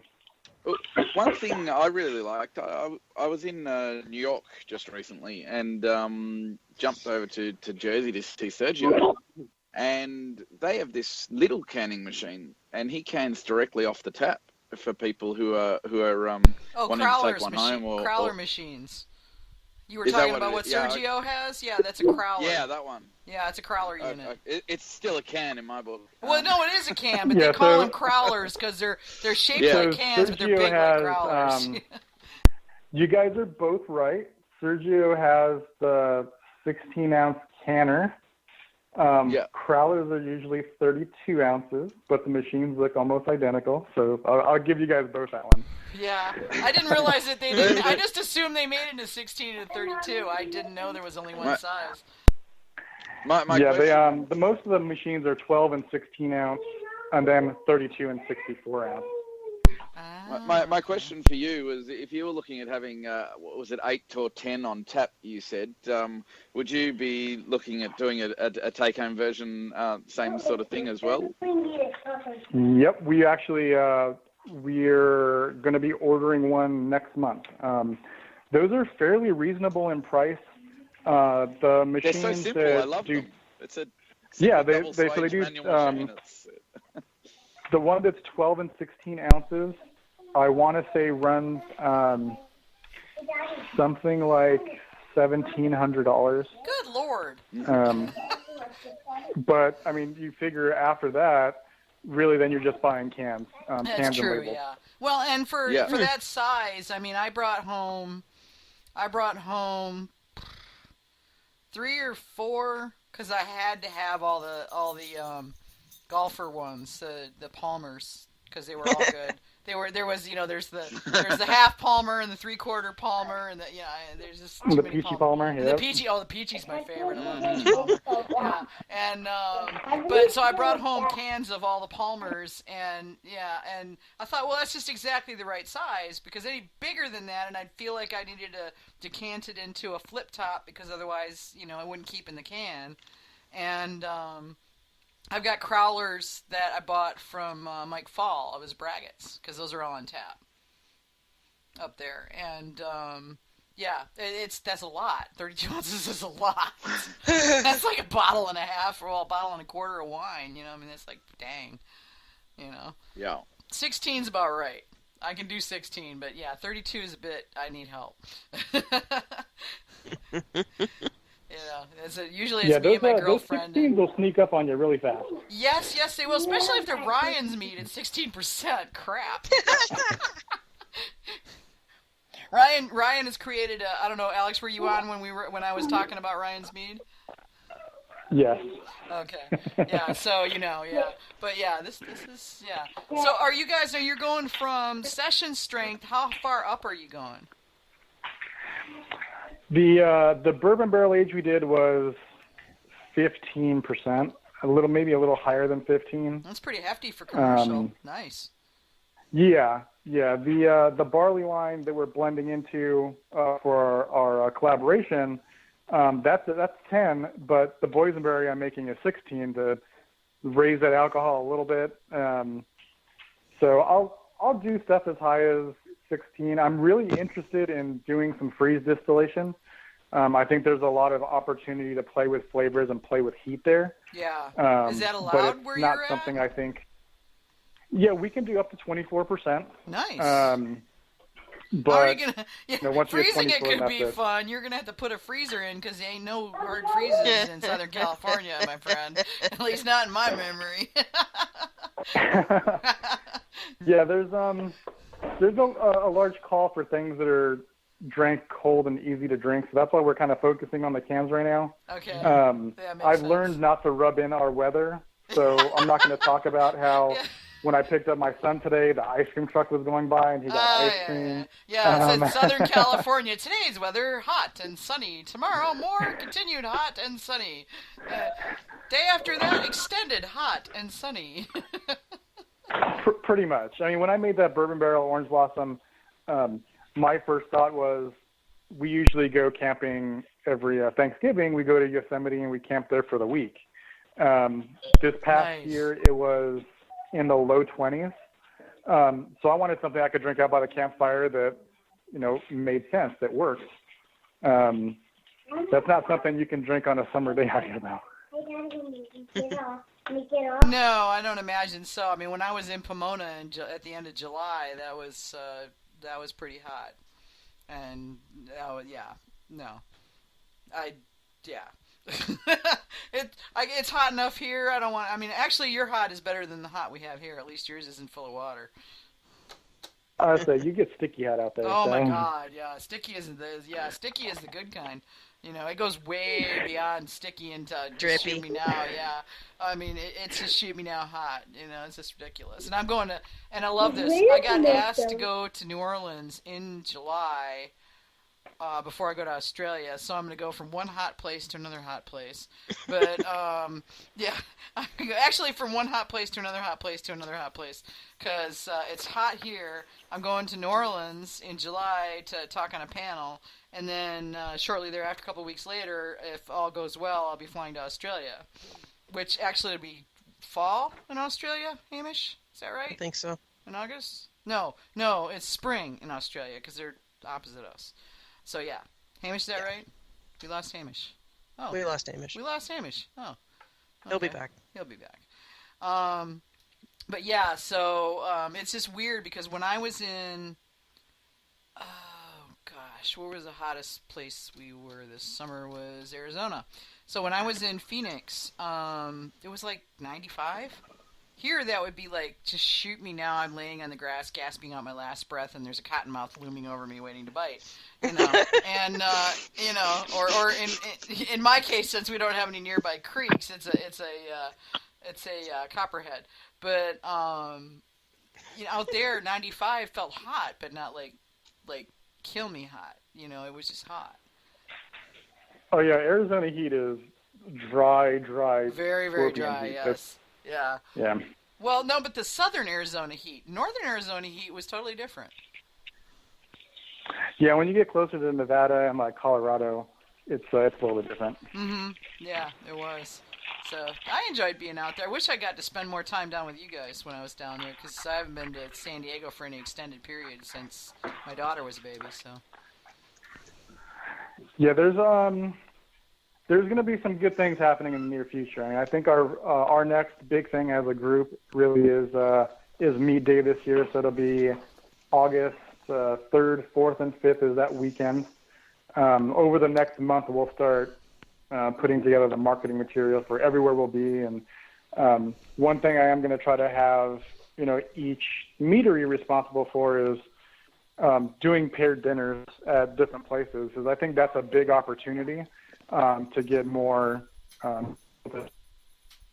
Yeah, no, I think that's great. Right. I'm seriously. I wasn't kidding when I said, since if I go to Australia this summer, if it all works out, then I'm going to try to arrange it so that I can spend 24 hours in the LA area, LA, San Diego area. So, I'll let you guys... I think we would make it worth it for you if you can make that happen. Well, that's what I was thinking. It sounded like a lot of fun. So, Hamish has been bothering me. He's like, you got to stop saying if, not when. And I'm like, well, I want to go. And as far as I'm concerned, it's a when. It's whether my lungs agree or not. It wasn't easy in Denver, so I'm not sure if I'm going to be able to handle an 18-hour plane ride. But yeah, I mean, when I get my schedule put together for Australia, and Hamish and I are working on that, then I got to thinking about that and seeing if I could just do a 24-hour layover. I think that would be an absolute blast. We just need to make sure we can get you back on the plane, because... Yeah, well, there's that. You can always pour me on in the plane. As long as somebody sees that I get there, that's fine. Mm-hmm. Yeah, Hamish over there. Mm-hmm. I saw the pictures of you in New York City, my friend. You don't get to say diddly squat. I was just going to say that. Bobby was posting pictures, dude, so yeah, you don't get off any kind of easy. You had a lot of fun in New York City. Yeah, most of it was eating. Yeah. I was going to say, I think you might have put on a couple pounds from all that pizza, huh? Bobby texted me today. We didn't even have much pizza. Bobby Yeah. texted me today and he says, Hamish says I made him fat. And I'm like, wait, what? You took him to the good restaurants. He's the one to ate. And, to Hamish's credit, though, at least the one place, the Paradise, and Bobby took me there, too, the pizza's to die for. And the company's fun. And Carmine behind the bar is a blast. And, just all the way around. It was a great place to be, so... Indeed. Yes, it was. So, but yeah, Alex, I'd love to get back out there for that. And I was trying. Hey, look, Manny is like stepped out of the woodwork here. I have to add him to the call. He just went hello on my text list. Yeah, I've been wanting to come back out there, and I don't see us doing an RV trip anytime soon. We've just got too many other things on the agenda, but. Coming out there on my way to Australia, and then again maybe on the way back. That'd be cool. Yeah, it's one thing I didn't really realize how close all the states are on the East Coast until somebody really posted a picture of like California or like with its actual size across the East Coast. We're actually kind of big, huh? I don't think about driving very often. I drive to San Francisco. It's 6.5 hours, 6 hours. That's how long it takes to get there. Mm-hmm. And then I realized I'm like, some people can drive from like New York to this place in like 2 hours. I'm like, that's a thing? Like I thought they were way further apart. I have that same problem. I grew up in Michigan, which is 12 hours from the southernmost point to the northernmost point, and then now I live in North Carolina, which is like 6.5 or 7 hours from the easternmost to the westernmost point. So I've not lived in any of the bitty states, but it blows my mind how quick you cross state lines, On the other hand, though, now you want to blow your mind, go to Europe. Yeah, well, you change countries faster than you change states and provinces. I think that really kind of makes me appreciate the group out here and how close we all are. And I don't mean like as a group that we're close. I mean like geographically, you can go from Golden Coast to Twisted Horn to Lost Cause, to Bronto, to Raging.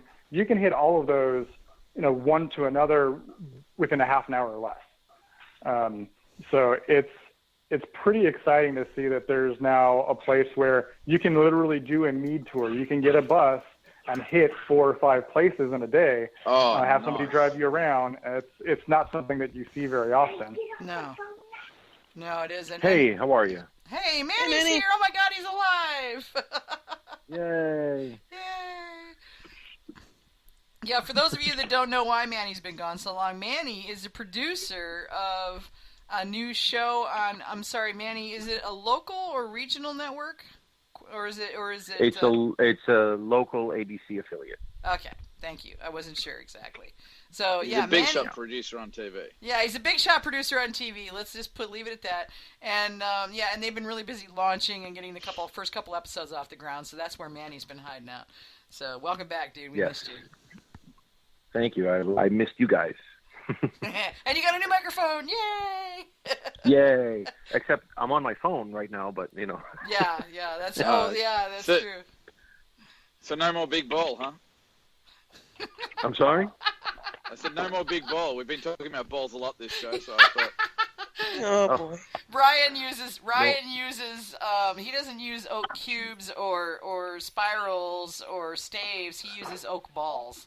So they're called ochre. They are 1-inch solid oak spheres. Sorry. I got it up right now. No joke. I don't care what they call them. They call them whatever they like. They're wrong. Sorry. That's okay. Big balls. Big balls. Big so oak while you guys balls. are on the topic of producing and video and whatnot, I like to say a quick thing about Mark and Mediocrity. They do a really good job with their social media and getting some publicity out there.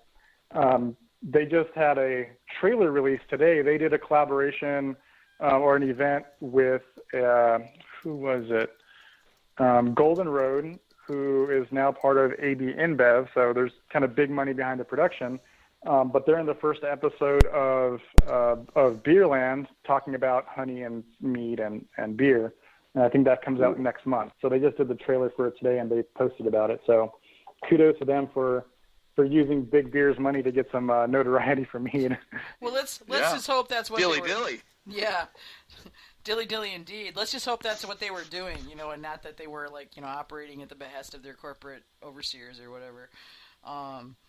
But yeah, no, that's cool. If it gets us in front of people, there was, what was it that I saw? And it was it was Booze Traveler. Did you see the episode on Mead and Booze Traveler? No, I didn't. Oh, dude, it's really good. They go to Sweden or Norway. And they have this Viking recreationist community where they live in an old Viking. They've created a Viking village and they live in it. So they're 24 hours, 7 days a week reenactors. And he went there to have mead. It was really neat. Yes. I'm gonna check it out. 24/7 reenactors? That's not reenactors anymore. Well, no. Then they're living it. Yes, but it was just really neat though because it was.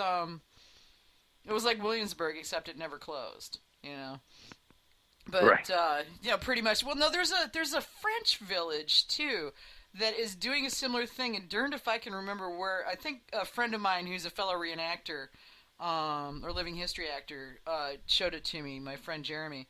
But there's a village in France where they've created a medieval French village. And they've moved into it. They just wanted a simpler life. So they live in wattle and daub houses and the whole 9 yards. That's what they want. Oh. Makes them happy. Whatever. More That power has to a strange them. appeal to me. Yeah, I know. It's like, gosh, no electronic connections and, totally on my own. No, that'd be all right. I wouldn't mind that at all. But, yeah. But anyway, Booze Traveler did a whole episode around somebody who was like that in Scandinavia, so it was a pretty neat episode. Go watch it. I will. Aha. Yes. So, Manny, we saved your question and have not yet asked it of Alex. You have not asked my question? We have not asked because it is your question, my friend. So, and I'm scared now. Yeah, you must ask the question.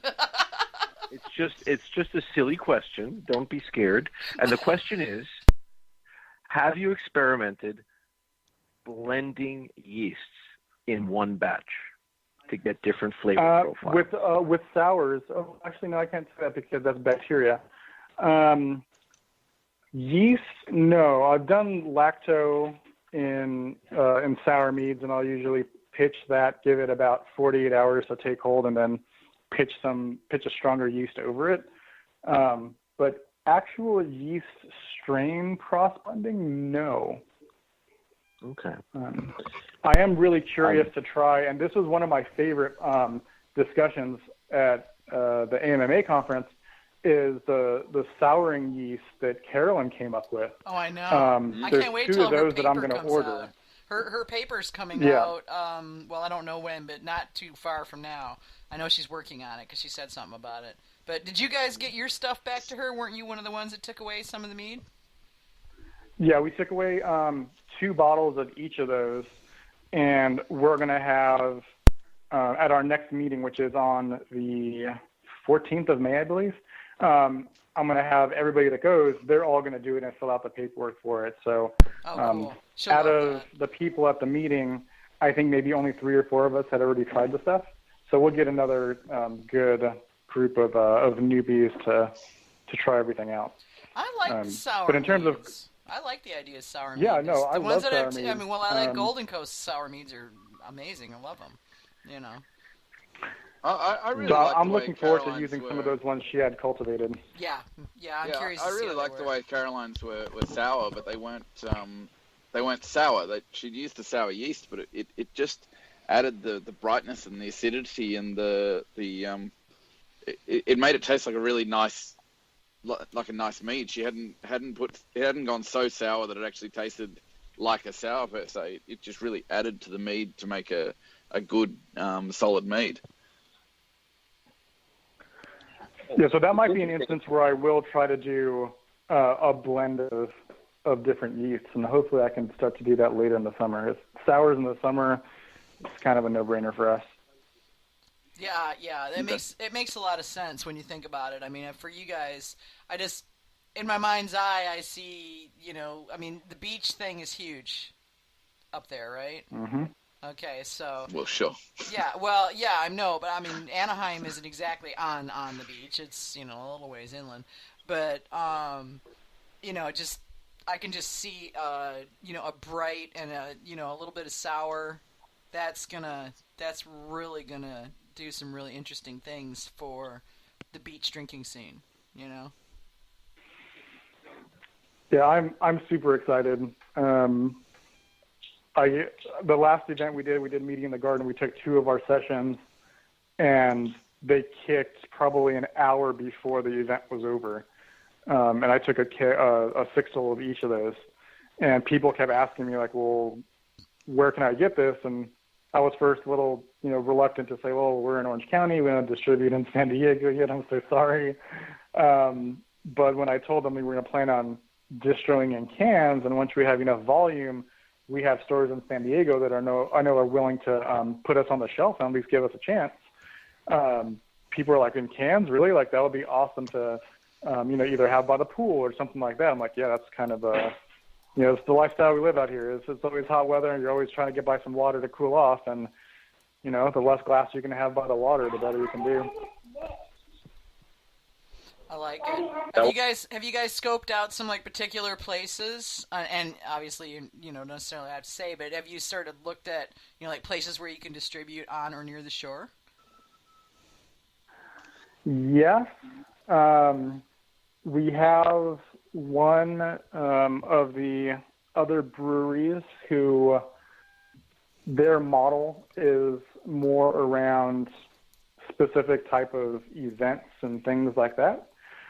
And all they make is beer, but they have an in with a distributor that does a lot of stuff by the marinas, and they said that they'd be willing to, once we had something that we could produce in volume, give us a shot of, making something that people could take out on boats and stuff like that. Yeah, well, and I don't know what it's like in California, but on the beaches here in North Carolina, there is no glass. You are not allowed to bring glass on the beach, and if they catch you with glass, you will get ticketed. So, that... It's pretty much the same way out here. Yeah, well, it makes sense. I'm totally okay with that because there's always that idiot who leaves his broken bottle. Cans are ucky looking, but they aren't going to cut your feet to shreds. So it's not quite How do you bad. even break? How do you even break a bottle on the sand? Manny, you live in a beach community, and you have to ask this question? On another bottle. Yeah, that's about the only way. Manny, you live in Miami, for God's sake. What, Miami, for God's sakes. Sorry, that's the way it always sounds in my head. Drunk people will find a way to break stuff. People are given. Do have to stupid. try, They're though. jerks. They're going to find a way to do it and be dangerous just because they can. Well, like a lot of our parks too, the state parks that have campsites on the beach, they all have tables and fire pits, and it's easy for somebody to break stuff by the fire pit and then just drop it in the sand. And I found the hard way that it's about impossible to get into those places anytime after March and before November. Yeah, you really do have to book stuff. I tried. Pretty far in advance. I did, because that's how we ended up at the fairgrounds in Pomona. That was the only place that had availability. I literally called 20 different campgrounds in the area between Anaheim and San Diego. Couldn't find anything. Yeah, most of the state beaches, I think it's about 3 months out. You need to reserve something. Mm-hmm.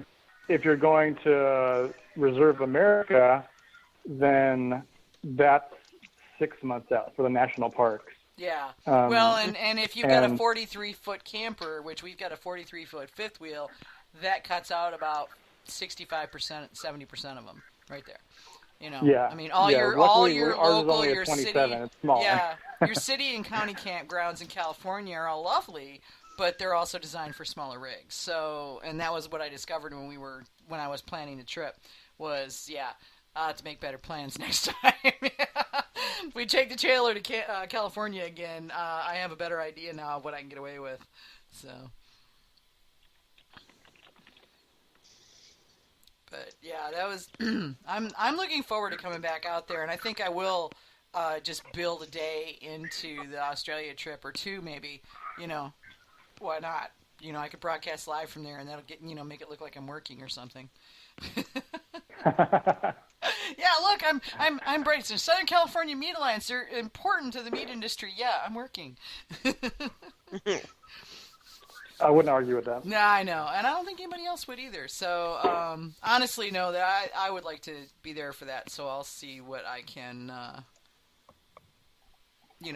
how I can if I can pull something like that together. There's no reason why I shouldn't be able to. I've got a friend who's a travel agent in Northern California. Should be able to help me out. So. Nice. Yeah. But I'm stoked for you guys, man. It sounds like you're picking up speed. And would you say you're up to, is it 5 or 6 now that are operating, and a half dozen more that are in planning? There's actually 8 that are operating, that are in the Alliance as like full-time members, 2 more that are kind of part-time, and then 5 in planning right now. That's amazing. I think you guys just blew past Michigan for the most amount of meaderies in the least amount of space.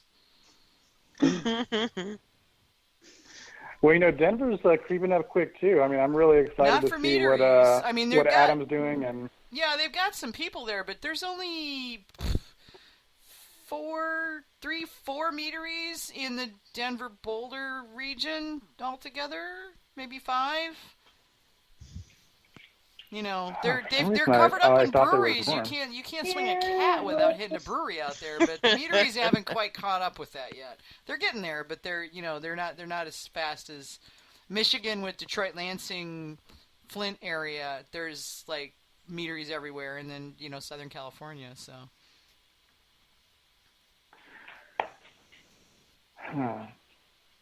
It was one thing I didn't realize that Schramm's tasting room isn't open on Mondays, because now that you mentioned the Michigan area, my wife's actually in Detroit for the next 2 days, and she can't go to Schramm's. Oh my God, no, really? Oh no, that's terrible. Oh my God, to be there and not be able to go to Schramm's, that sucks.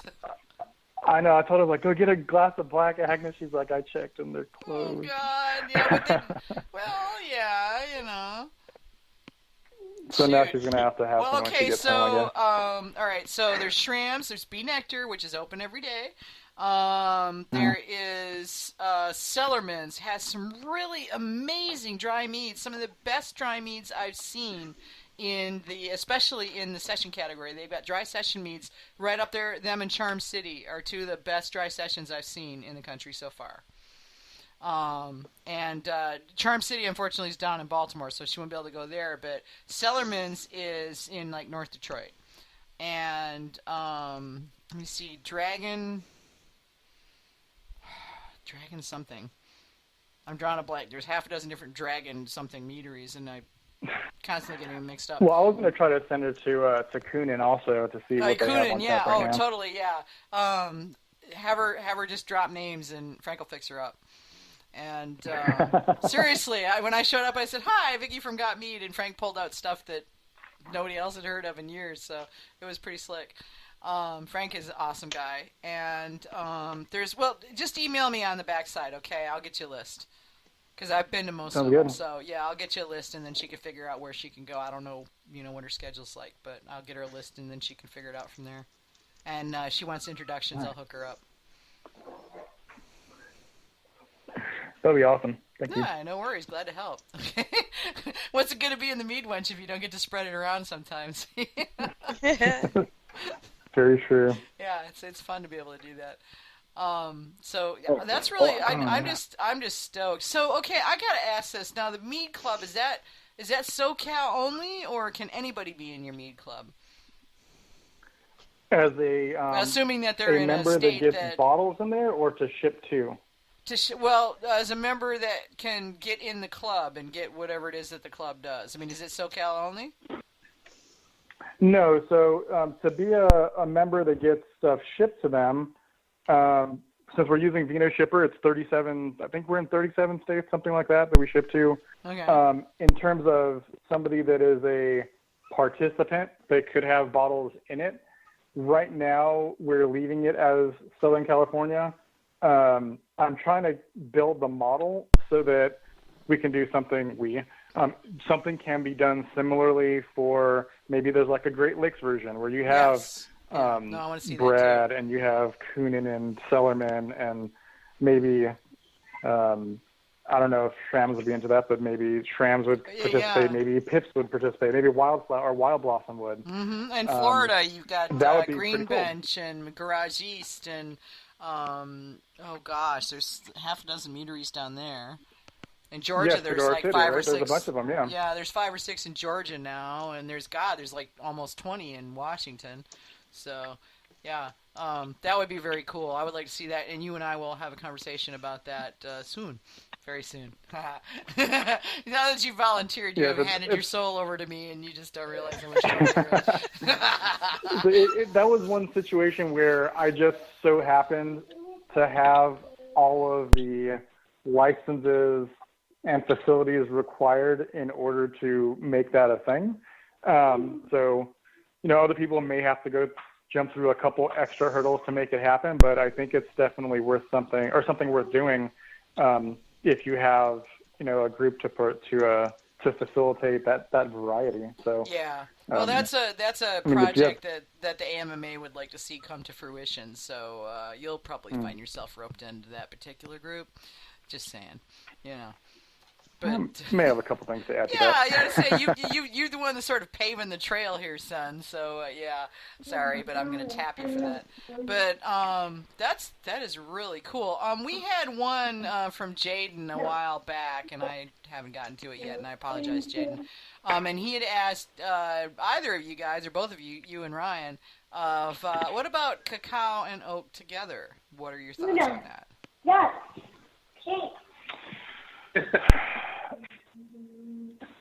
I get the feeling Ryan already has like 5 things he's going to say. Yeah, probably, yeah. Go ahead, bud. You can take this one.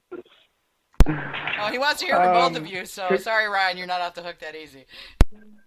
It really depends on what you're going for. If you're going to do toasted cacao and light American oak, then you're going to get a nice chocolate character, right? Because you get the vanilla from the oak.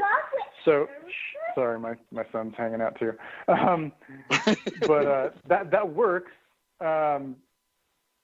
If you start to use other oaks, though, it can get pretty assertive. Sorry, I'm a little distracted. Ryan, you're gonna have to take it.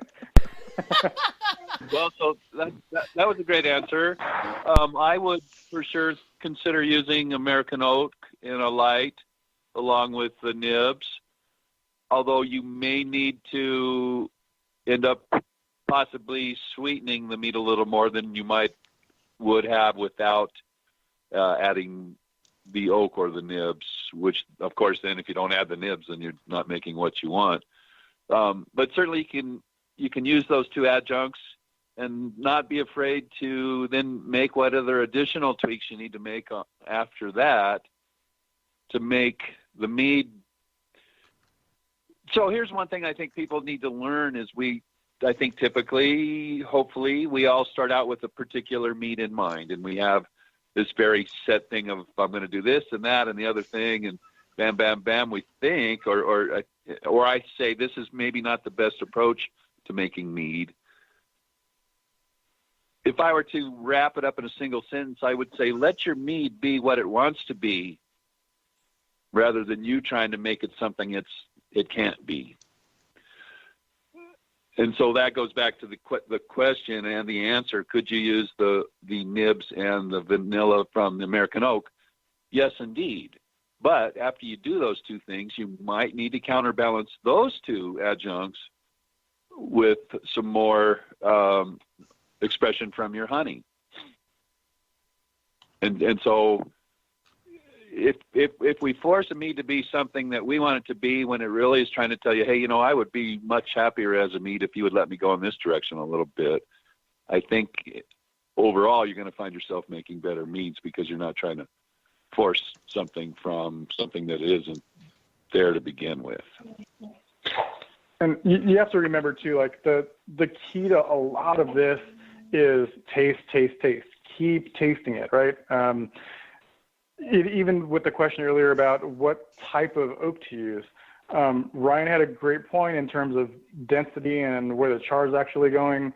And a lot of that you'll be able to tell if you taste and taste often. Flavors that are really assertive, like oak, if you taste it and it might be overkill, but for the first week, I always taste it every 24 hours at maximum 24 hours. I might even do it every 12 hours just to see where the flavor is going. And if it's not going where I want it to go, then I'll pull it early.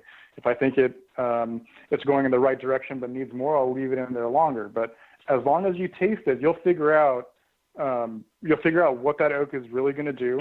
You'll figure out what the adjuncts are adding, whether it's spice in the secondary or fruit in the secondary, right? Mainly with spices, though, like spices, you probably aren't going to have cinnamon there for more than 72 hours or something like that, because by that time you would have gotten all the flavor. Every 12 hours, every 24 hours tasting, it's going to help you hone your palate in on what something will be, what the potential is when it's gone too far. Once it's gone too far, you can't do anything about it. But if you catch it early by tasting it, it'll take you a long way. And I would like to piggyback onto that just a little bit, if I may. Let's just take for an example, let's say that we're going to be adding a chemical adjunct to make some tweaks. And let's talk about adding acid, just because we probably all understand that. You're going to make some small bench trials, right, where you might have 4 ounces in front of you, and you make an acid mixture with some water, and in your first little shot glass you put in 2 drops, your next one to the right you put in 3, and you put in 4, and the next, and so forth. And I think what typically most people do is when they find what works for them, they stop right there. I would like to say that by continuing to go past the point where you go, oh, that's for sure way too far, you're broadening your understanding even more by intentionally going too far instead of only knowing where it tastes right in this one particular mead. So yes, taste the stuff all the time. I tell everybody you need to taste every single thing you put in your mead. You should know what SO2 tastes like. You should know what Fermaid tastes like. You should know what Star Sand tastes like. You should know everything you put in your mead. You should taste it.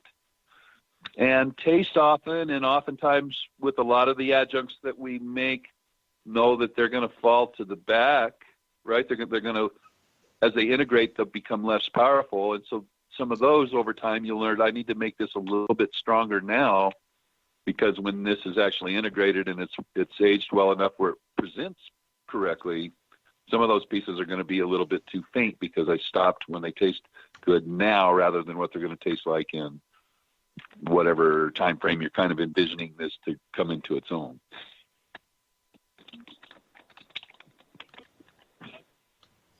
I like your idea of not stopping when you think you've got it perfect. Go too far, because that's also important to taste. Right. Well, if you do that, then let's say now you're a judge and you're judging a competition, and everybody's going, I'm not really sure what this is. What do you think? Is this a flaw or not? If you've taken that, let's say it's something that's very close to a flaw, or perhaps it probably already is. If the judges are sitting around here saying, well, I'm not sure what this is, but I don't think I like it. If you've already taken that 2 more steps further, you can easily go, oh, well, that's a nutrient overdose, or, whatever. So, yeah, I think that with everything, we should take everything too far, because it'll widen our perspective and our grasp of knowledge that, those little minute differences, when you can add 10 or 12 of those up, might make a good mead a great mead, and might make a great mead a fantastic mead.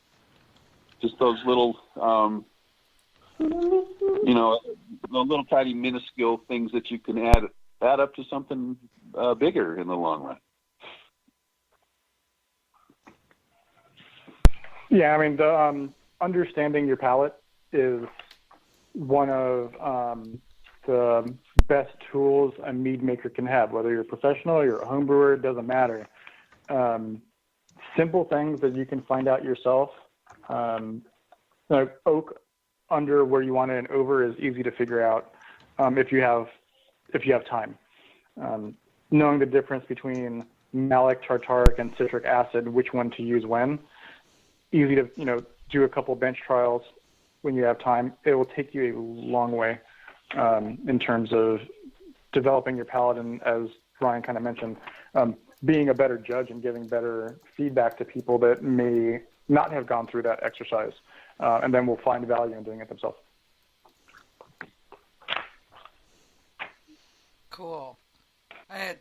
One of the things that I enjoy as a perk from being a judge at certain competitions, if you stick around, especially the last day after everybody's gone home, you tend to drag home an awful lot of mead, and granted, it's competition mead, so you have the full spectrum of stuff that you kind of question why they bothered to even put it in the bottle and send it in, all the way up to, sometimes some outstanding things. But the greatest thing about having this myriad of meads is those are all things that I just love to sit down and play with. And play with the acid additions, play with your oak additions. I kind of felt a long time ago, I started taking home everything I could, and even stuff that I would buy off the shelves, I found, and I'm not at all trying to pat myself on the back, it's not about this, but I did find that I felt almost all the time I could make stuff better with just one or two very small tweaks. And it really kind of amazed me how the finer details are the difference between those fine details are very telling at the end of the day, for sure. And so if you can drag home a bunch of stuff, go play with it, practice with all different kinds of things, and it'll make you a better mead maker.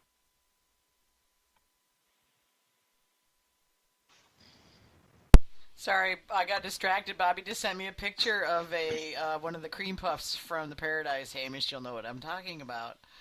Indeed. Yeah. Those things are freaking evil, is what they are. So, oh my gosh, this has been so amazing. Alex, I'm so chuffed with what you're doing out there. You guys have got an amazing amount of stuff going on. I am definitely going to figure out a way to be in Southern California over Mead Day if I can figure out a way to do it. And well, you and I are going to be having several conversations offline. So, sorry, dude, you're in it now. So that's what you get for volunteering. That's what I look forward to. Yeah, no, I'm looking forward to it too. I'm loving what you guys are doing out there, and I think that you've got a great model, and I want to see that be available to other places in the mead world, because I think it's going to change the face of everything this year. I really do. So, kudos, man. I mean, aside from the fact that you make pretty awesome mead, you're doing all this too, and that rocks. Yeah. It rocks out loud. It really does. Mm-hmm. I appreciate that. Thank you. Yeah, so and it looks like it's going to be kind of old California week here, because we got Billy coming on in a couple weeks. So Cool. Yeah, right.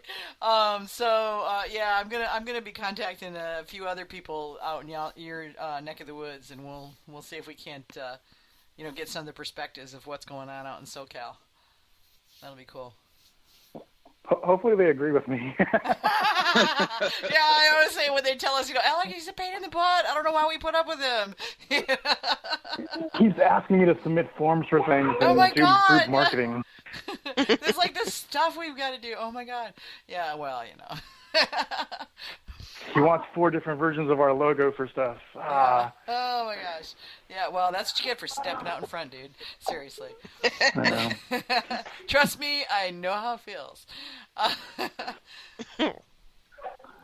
But no, I'm really happy about what you guys are doing out there. So we'll definitely be getting more into that, especially as this starts to spread, and it will. So, there's no doubt in my mind that we'll see this start to show up in other parts of the country. It's going to be a good year for me. I'm predicting that right now. Yeah, I would tend to go along with you, my friend. I think you're right. So, whoops. Don't use 2 fingers on your mouse pad when you're on a Mac. Bad idea.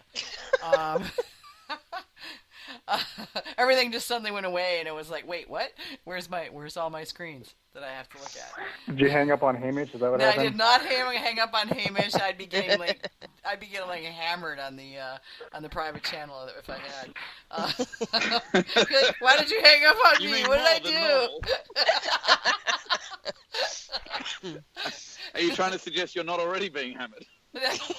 No. There's being hammered, and then there's hammered. Totally different stuff. Completely different. Uh-huh. No, I meant it in the same way. You're not up in your North American idioms, okay? No, I know what you mean. Yeah. But no, Alex, thank you for coming on and, bringing us, bringing everybody else, because I already knew what was going on, but bringing everybody else up to date with what's going on in SoCal. And, okay, y'all, if you have any idea at all that you might want to go to Southern California, the Southern California Mead Alliance is 8 meaderies. And they're all, and I can attest to this because I've driven it, within an hour or so of each other if you don't do it during rush hour. The California rush hour is not something anybody should have to experience unless they have no other choice. But, yeah.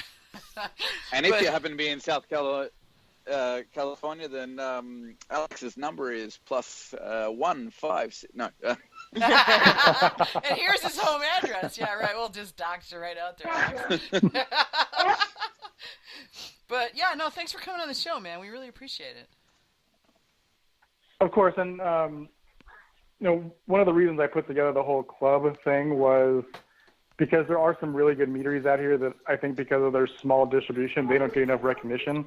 So a lot of those little guys are going to be included. If anybody's curious about seeing even just what we're putting out and what the bottles are, who's participating, somehow the tag Mead Club was available. So just follow Mead Club on Facebook or Instagram, and you'll see all the stuff we're doing.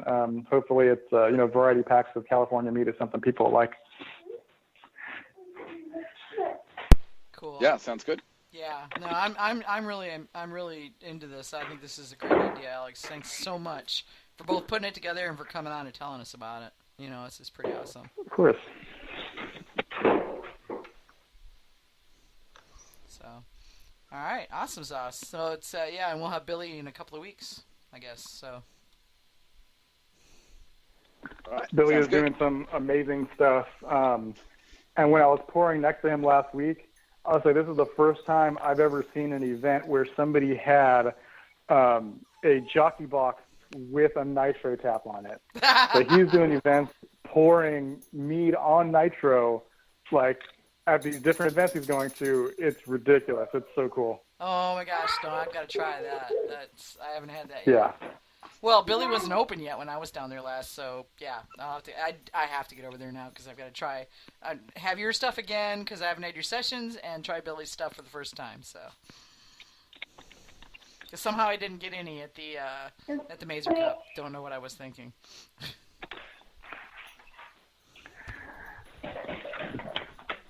But, all right, well, then we'll let you get on to being with your family, and thank you for coming on and, killing a couple hours with us. We appreciate it, man. Very much so. Of course. Thanks, guys, for having me, and I'll talk to you guys soon. All right. Thanks, Alex. Thanks, Alex. Good to talk to you again. The Puppies of the Apocalypse hear me saying BYE to Alex and think that means to everybody, and they're wrong. So, Hamish, we have another PSA. Would you mind reading it out? Yeah, sure. Thank you. Dutch Gold Honey was founded in 1946 by Ralph and Luella Gamba in their hometown of Lancaster in Pennsylvania. I'm sure I pronounced that right. Lancaster.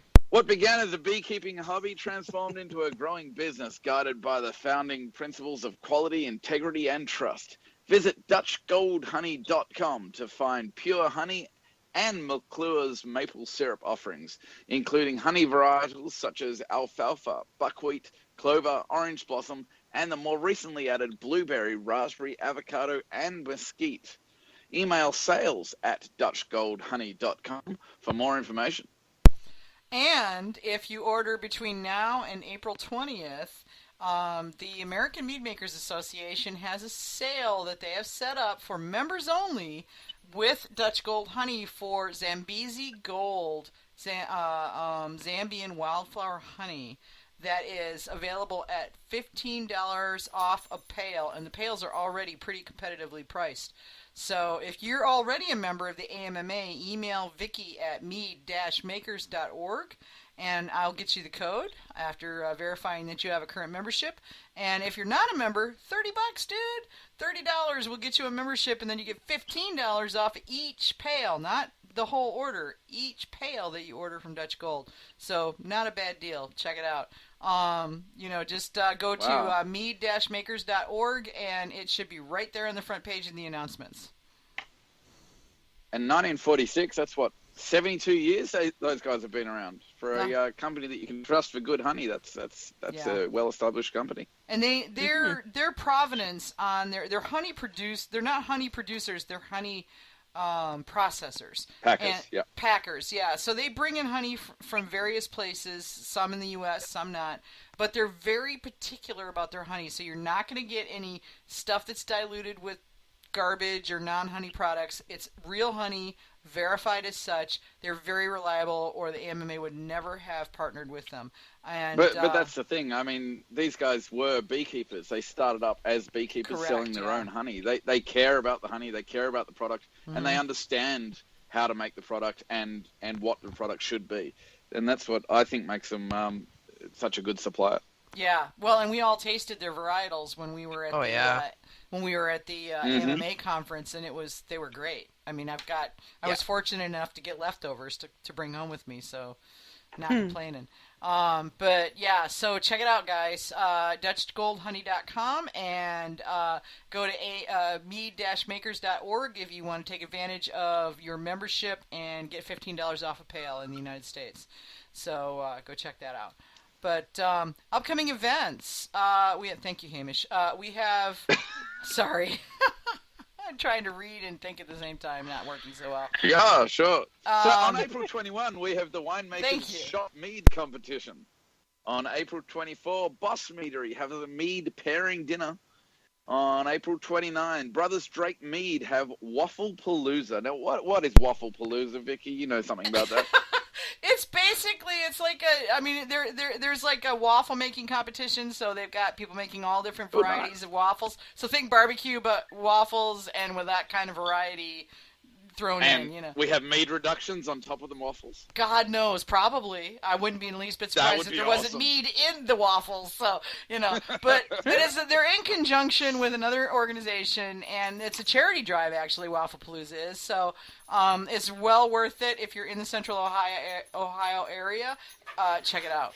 It's definitely a cool thing. But yeah, waffles. I mean, there's just no downside to waffles, really. Not really.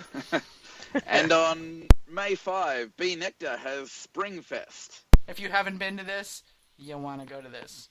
Southeast Michigan. Yeah, Southeast Michigan, probably one of the biggest mead festivals outside of, more mead in one place than you're going to find outside of the Major Cup and the MMA conference. So, is this like a spring break meetup kind of mashup thing? It's after spring break in the United States. So Bee Nectar does a Spring Fest every year, and if I remember correctly, I think this is a landmark year for them. I'll have to go look. I want to say it's like 10th or 15th, but their Spring Fests are a lot of fun. They've got tons of food, and I don't think it's just their mead, although it may be this year. I don't know. They're ramping right this year, so they're expanding. But the Spring Fest at Bee Nectar is totally worth it, and Bee Nectar is just one of half a dozen really awesome meaderies in that general area, in the Detroit area. So. And Boss Meadery, we said, was doing a mead pairing dinner. They're actually putting on a dinner where they've scheduled the meads with food. Is that what they're planning? That is correct. They've partnered with a local restaurant, and they're pairing their mead with a curated meal that is designed to pair nicely with the meads that they're being offered. And Boss Meadery has some really nice meads, so it's totally worth it. I would totally go to that. No question about it. In fact, it's on my birthday, so I would definitely go to that. And since John didn't... And if anybody forgets Vicky's birthday, you're going to get your butt kicked because she said it literally every episode for the last 3 weeks. Mhm. Well, we actually have a show on my birthday this year, which is kind of cool. So, yeah. And won't let me miss see. that We've one. got. Let me see. Wait, one more announcement. Oh There's, yeah, sorry, if Manny. anyone- Go. Yeah. If anyone is coming to Miami, finally, a restaurant called The Spillover in Miami has a decent selection, and in fact, a very good selection of meads on their menu, including Meridian Hive, Bee Nectar, Makana Meadery from South Africa. McKenna, really? Yeah. Wow. They even have on the menu Moonlight Meadery's Utopian Batch number 8. Really? Which is apparently That's kind of hard to come by, so that's pretty cool. Yeah, and it's that one is priced at $185. It would be, yeah. Yeah, it's not it is not a generally available mead, so I can't get my hands on it. Oh, for a $3.75, not per glass. Okay. Oh no, That's that's not yeah. too bad, then. Still though, for a $3.75, that's still a lot of money because you can get a 500 of Heart of Darkness for $160. Just giving you some comparison. Yeah, I mean it is in a restaurant, so that's not bad. Which would just figure you add 300% to the price, and then that brings it into the realm. But to see this in Miami, this is the first time I've ever seen anything like this. Okay, and, so Manny, we know where we're going one night. Then, while John and I are spending a week in Orlando, we've got a spot at Wilderness Resort. You and Mo and the kids are invited, and come up and play with us for as short or as long a time as you want. And we will make sure to come down to Miami so we can go check this place out and have some food and some meat. Sounds like we have a plan. Mm-hmm. Yeah, I'll get with you. You know? Yeah, John, I actually gave money to Disney already, and I'll never get that back, so I might as well just go now. Oh, yeah. Yeah. So, John needs a break. Well, that was it for me. Yeah, cool. Yeah, I'm looking forward to checking that out. That'll be cool. Sorry, Hamish, you can't come this time. So. Yeah, well, it happens, Mm-hmm. So who have we got on next week, Vicky? Next week we have... Who did I have next week? Shoot. I didn't write it all down in the thing. Is it Evan Himes from Dutch Golf? No, we had Evan last week. Evan was last week. I thought we were having him again. Sorry. Yeah, no, May 8th we've got... let me see. May 8th we've got Billy Belts with Lost Cause Meadery, another one of the Southern California Mead Alliance, yeah. And,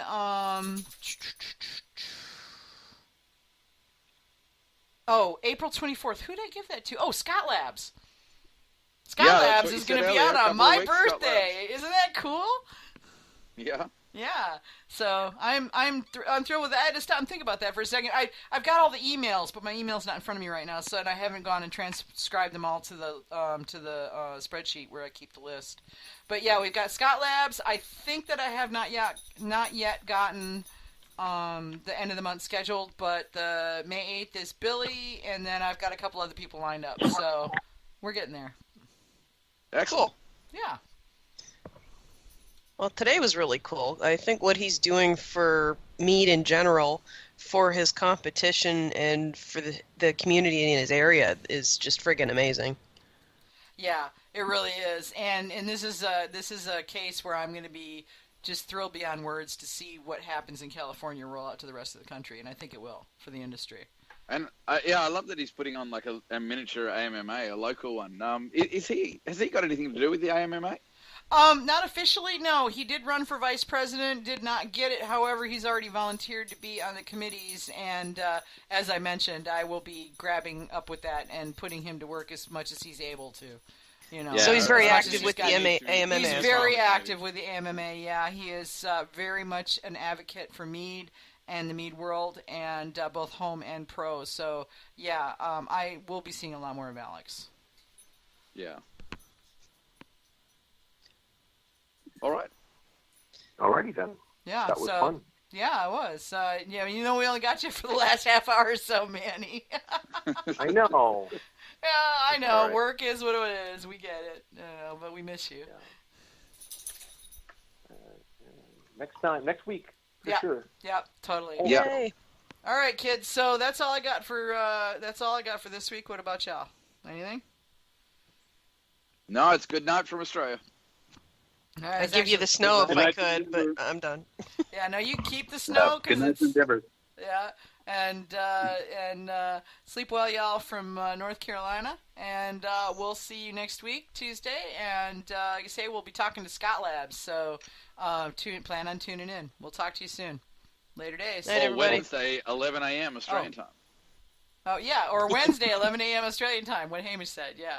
So unless, of course, you're in Darwin or, Walkabout Creek or something. Yeah. In which case, it's like a little earlier than that, So. All right, we'll talk to you guys soon. Have a good one, and good night, and enjoy, and drink mead.